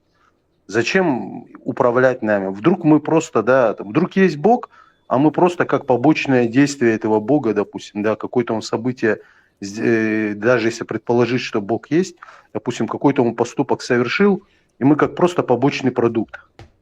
Бывает, да, вот там пластик, побочный продукт нефти, да, вот мы как просто побочный продукт какого-то действия его. Вы не думаете, что Бог это как такой же человек, у которого такие же мысли, хотелки, хочунчики, там, а вот человека, да, там взять, что-то он грешит, много на себя берет, да возьму-ка я ему туда потоп скину. Да ему пофиг, наверное, может он вообще даже не подозревает о нашем существовании, если допустить, что он есть. Нет, здесь смотрите, если мы называем... Не знаю, как бы, и поэтому, как бы, и мы объяснить, и доказать это все равно не способны, как бы, поэтому я не обсуждаю эти темы, как бы, не вдаваюсь туда. Можно вопрос задать? Психология человека, она такая, мы люди, мы всех окружающих, себе подобных людей, да, мы мерим по себе. Это наша психология такая. Да. Вот, допустим, что-то в наши моральные, нравственные там границы не входит, да, допустим, там. И нам кажется, вот для нас, допустим, что-то омерзительное, да, допустим, какой-то поступок. И нам кажется, что другому человеку то точно так же омерзительно. Да нифига преподобного, блин. Сын на мать залазит, блин, отец на дочь залазит, блин, разные поступки. То есть нам нужно понимать, что у нашего компас, морально-этический компас, это только наш с вами морально-этический компас. У другого его, может быть, вообще границ морали нету, допустим, у человека. У него вообще могут быть морали нет. То есть, ну, блин, реально как животное просто.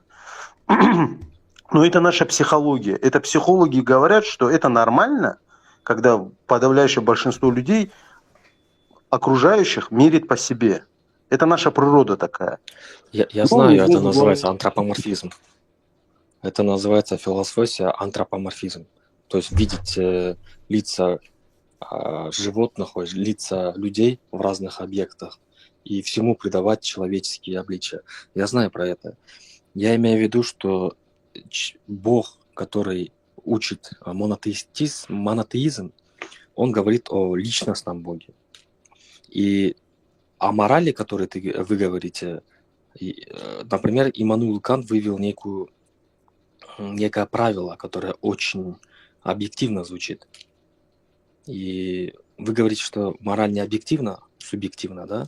Ну, в реальности мы это видим на практике, но в идеях философии Кант смог дотронуться до объективности.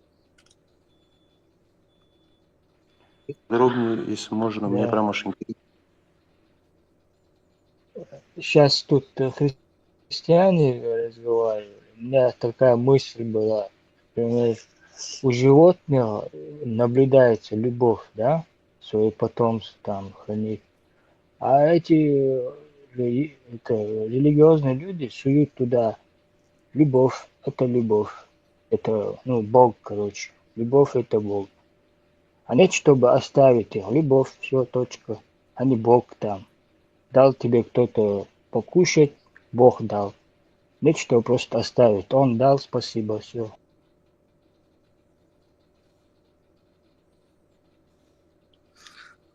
Смотрите, вы говорили про мораль, то, что я понимаю мораль по-своему, по-человечески. Я говорю здесь логические вещи, а не про мораль. То есть, если мы видим в этом мире, что кто-то рождается здоровым, а кто-то рождается больным, здесь вопрос не о морали идет, здесь вопрос о несправедливости идет. Один родился таким, а другой не получил этот достаток здоровья. А если есть Бог, справедливость, она субъективна. Она субъективна, Да, каждый по нему. Что такое справедливость? Что такое справедливость? Несправедливость, когда ты говоришь, ты себя ставишь на место Бога и судишь, что справедливо и что несправедливо. Откуда ты знаешь, что для Бога твоя справедливость и несправедливость — это понятия вообще знакомы, и он руководствуется ими? Ну, я это вывожу из логики. Если Бог, Он всемогущий, Он может все, то Он не будет создавать людей с ограниченными возможностями, чтобы он страдал. Богу это не присуще, если Он всемогущий. Почему он всемогущий? Почему ты опять уже сделал какого-то всемогущего Бога, выстроил его, загнал его в какие-то рамки, дал представление ему, и дальше уже судишь его? Вот я логически объясню. Это описание монотеистического Бога, что он всемогущий. Если есть некая... Бог, конечно же, несправедливый. Это понятно, сказки. Там можно обсуждать. Есть Ребята, я вопрос хотел постулаты всем задать. Включая Нордпармат, я всем хотел, ну, включая админу, да, Нордпармату, хотел спросить вас, вы смотрели такой документальный фильм, называется он «Бог в нейронах». Может, кто-то видел из вас в Ютубе? Оно есть свободно? Вот очень интересно насчет... Не-не-не, Бог там ни при чем. Тут как бы просто название такое.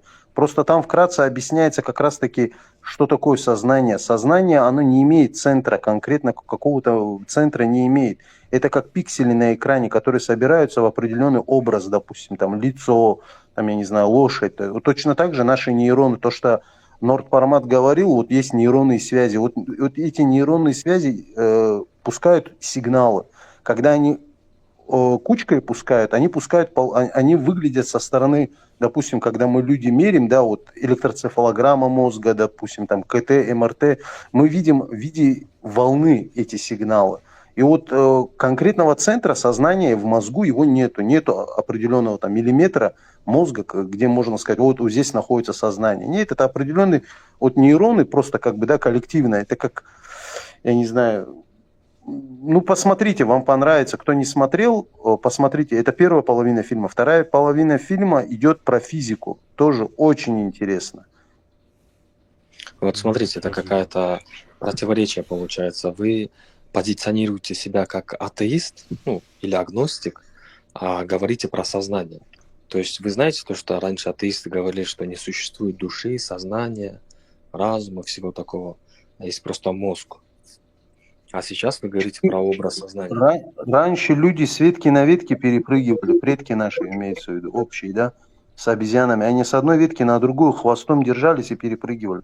Ну, мы же развиваемся. Та же самая кора головного мозга. Вот взять, да, допустим, элементарно эмбрион. Вот мы можем в Ютубе вбить, каждый из нас может вбить в Ютубе в ускоренном, допустим, там за минуту, за две развитие плода в утробе матери. И вы увидите, что во время развития, как по мере развития плода, он проходит все эволюционные этапы человеческой жизни, да, начиная от головастика с хвостом. Да, самый настоящий головастик. Потом он превращается подобно что-то там между ящерицей и черепахой. Вот, к примеру, есть один наш российский нейробиолог, я его имя не могу сейчас вспомнить, может вспомню, попозже скажу. Вот он говорил насчет, к примеру, вот у некоторых, говорит, категорий людей есть такой принцип. Вот у меня есть такой пример, один у меня есть такой знакомый с детства. Вот у него принцип спать именно с замужними женщинами. И вот он про это говорит. Откуда это идет? Это идет по такому же примеру, к примеру, как у кукушек. Вот у него принцип. Вот есть свободная женщина. Нет, он не хочет со свободной встречаться. Он будет именно с замужней в браке, у которой есть семья, он будет именно с такой пытаться встречаться. И объясняется это, знаете как? Это объясняется эволюционно, то, что человеку очень удобно оставить свое потомство, продолжение себя, так сказать, но не нести ответственности. То есть не покупать там еду, не кормить, не воспитывать. А просто вот как кукушка делает. Она же свое яйцо берет, чужую кладку подкладывает и все. И Это потом еще один такой... по-другому объясняется. Такого типа пристрелить надо, братан. 100%. А если все кукушками будут? То нас забанят. Это Вот чисто смотрите. по пацанским понятиям, да. Ему тоже так говорили. Тебя либо с простреленной головой найдут, этому парню. Дружишь. Формула, слышишь, да? ЕМЦ в квадрате. Это Эйнштейновская формула. Этого энергии. Это можно по-разному объяснить, в том числе и какими-то там психологическими травмами, какими-то сексуальными предпочтениями, извращенством и так далее. Это по-разному можно объяснить. А не только эволюционным механизмом. Но оно допускается. Нет, смотрите, ребята, да, психологические травмы, да. Но смотрите, этот нейробиолог, он объяснял, почему так. Вот взять наш ствол головного мозга, наш ствол головного мозга, он нам эволюционно достался от рептилий. Ствол головного мозга. Это вот, к примеру, который от позвоночника идет центр головного мозга. А кора головного мозга, последний слой, это эволюционный нарост. Именно он отвечает, кора головного мозга отвечает за такие вещи, как мораль, сострадание. Там, За рацию отвечает, за рационализм. Да, имеется в виду, за человечность отвечает именно кора головного мозга. А вот инстинкты, животные инстинкты, трахнуть самку, пожрать, поспать, вот за такие вещи отвечает именно ствол головного мозга, за примитивные такие животные инстинкты. А кора головного мозга, она берет под контроль. И чем сильнее кора головного мозга развита у человека, нейронные связи, чем сильнее, чем выше интеллект, тем сильнее кора головного мозга берет под контроль ствол головного мозга. Из-за этого вы можете увидеть, к примеру, да, ребят, которые такие бывают же подвержены низменным своим страстям, так сказать, да, вот инстинктам животным. Они, как правило, бывают очень интеллектуально глупые люди, то есть недоразвитые бывают. А очень Извините, развитые люди, вот умные смотрите. люди, они... Да, я про это знаю, это эволюция, я как бы не против эволюции, я наоборот сторонник эволюции. Вот смотрите, может ли быть такое, что после смерти вдруг, как в монотеистических учениях, вы придете к Богу? И может ли быть такое? Вы допускаете такое? Есть конструктивная семья и теории, и все. Смертью прийти к Богу, ты имеешь в виду, я правильно понял? Я имею в виду, что после смерти вдруг окажется так, что как в монотеистических учениях, что Бог есть все-таки, и люди придут к Нему. Вы можете это допустить? Или вы скажете, что это невозможно? От себя скажу, ну, за себя могу сказать, то, что я не допускаю жизни после смерти. Но я не отрицаю, что есть некая высшая сила, которая смоделировала нынешнюю Вселенную. Ученые говорят, что вполне возможно, у нас мощностей не хватает, железа не хватает у нас мощности, чтобы создать компьютер квантовый, который позволит смоделировать Вселенную. Но это возможно в теории. Но пока у нас нет мощностей для этого. В будущем Вы мы знаете, сможем создать... сколько мощности нужно, чтобы спроектировать эту Вселенную? По расчетам. Я откуда могу знать? Это ученые физики, это ядерщики, вот кто изучает, компьютерщики, физики, ядерщики, а вот они этим занимаются, создают же супермощные компьютеры. Компьютерщики говорят, чтобы создать симуляцию этой Вселенной, просто симуляцию, не конкретную реальную Вселенную, потребуется 2 Вселенные.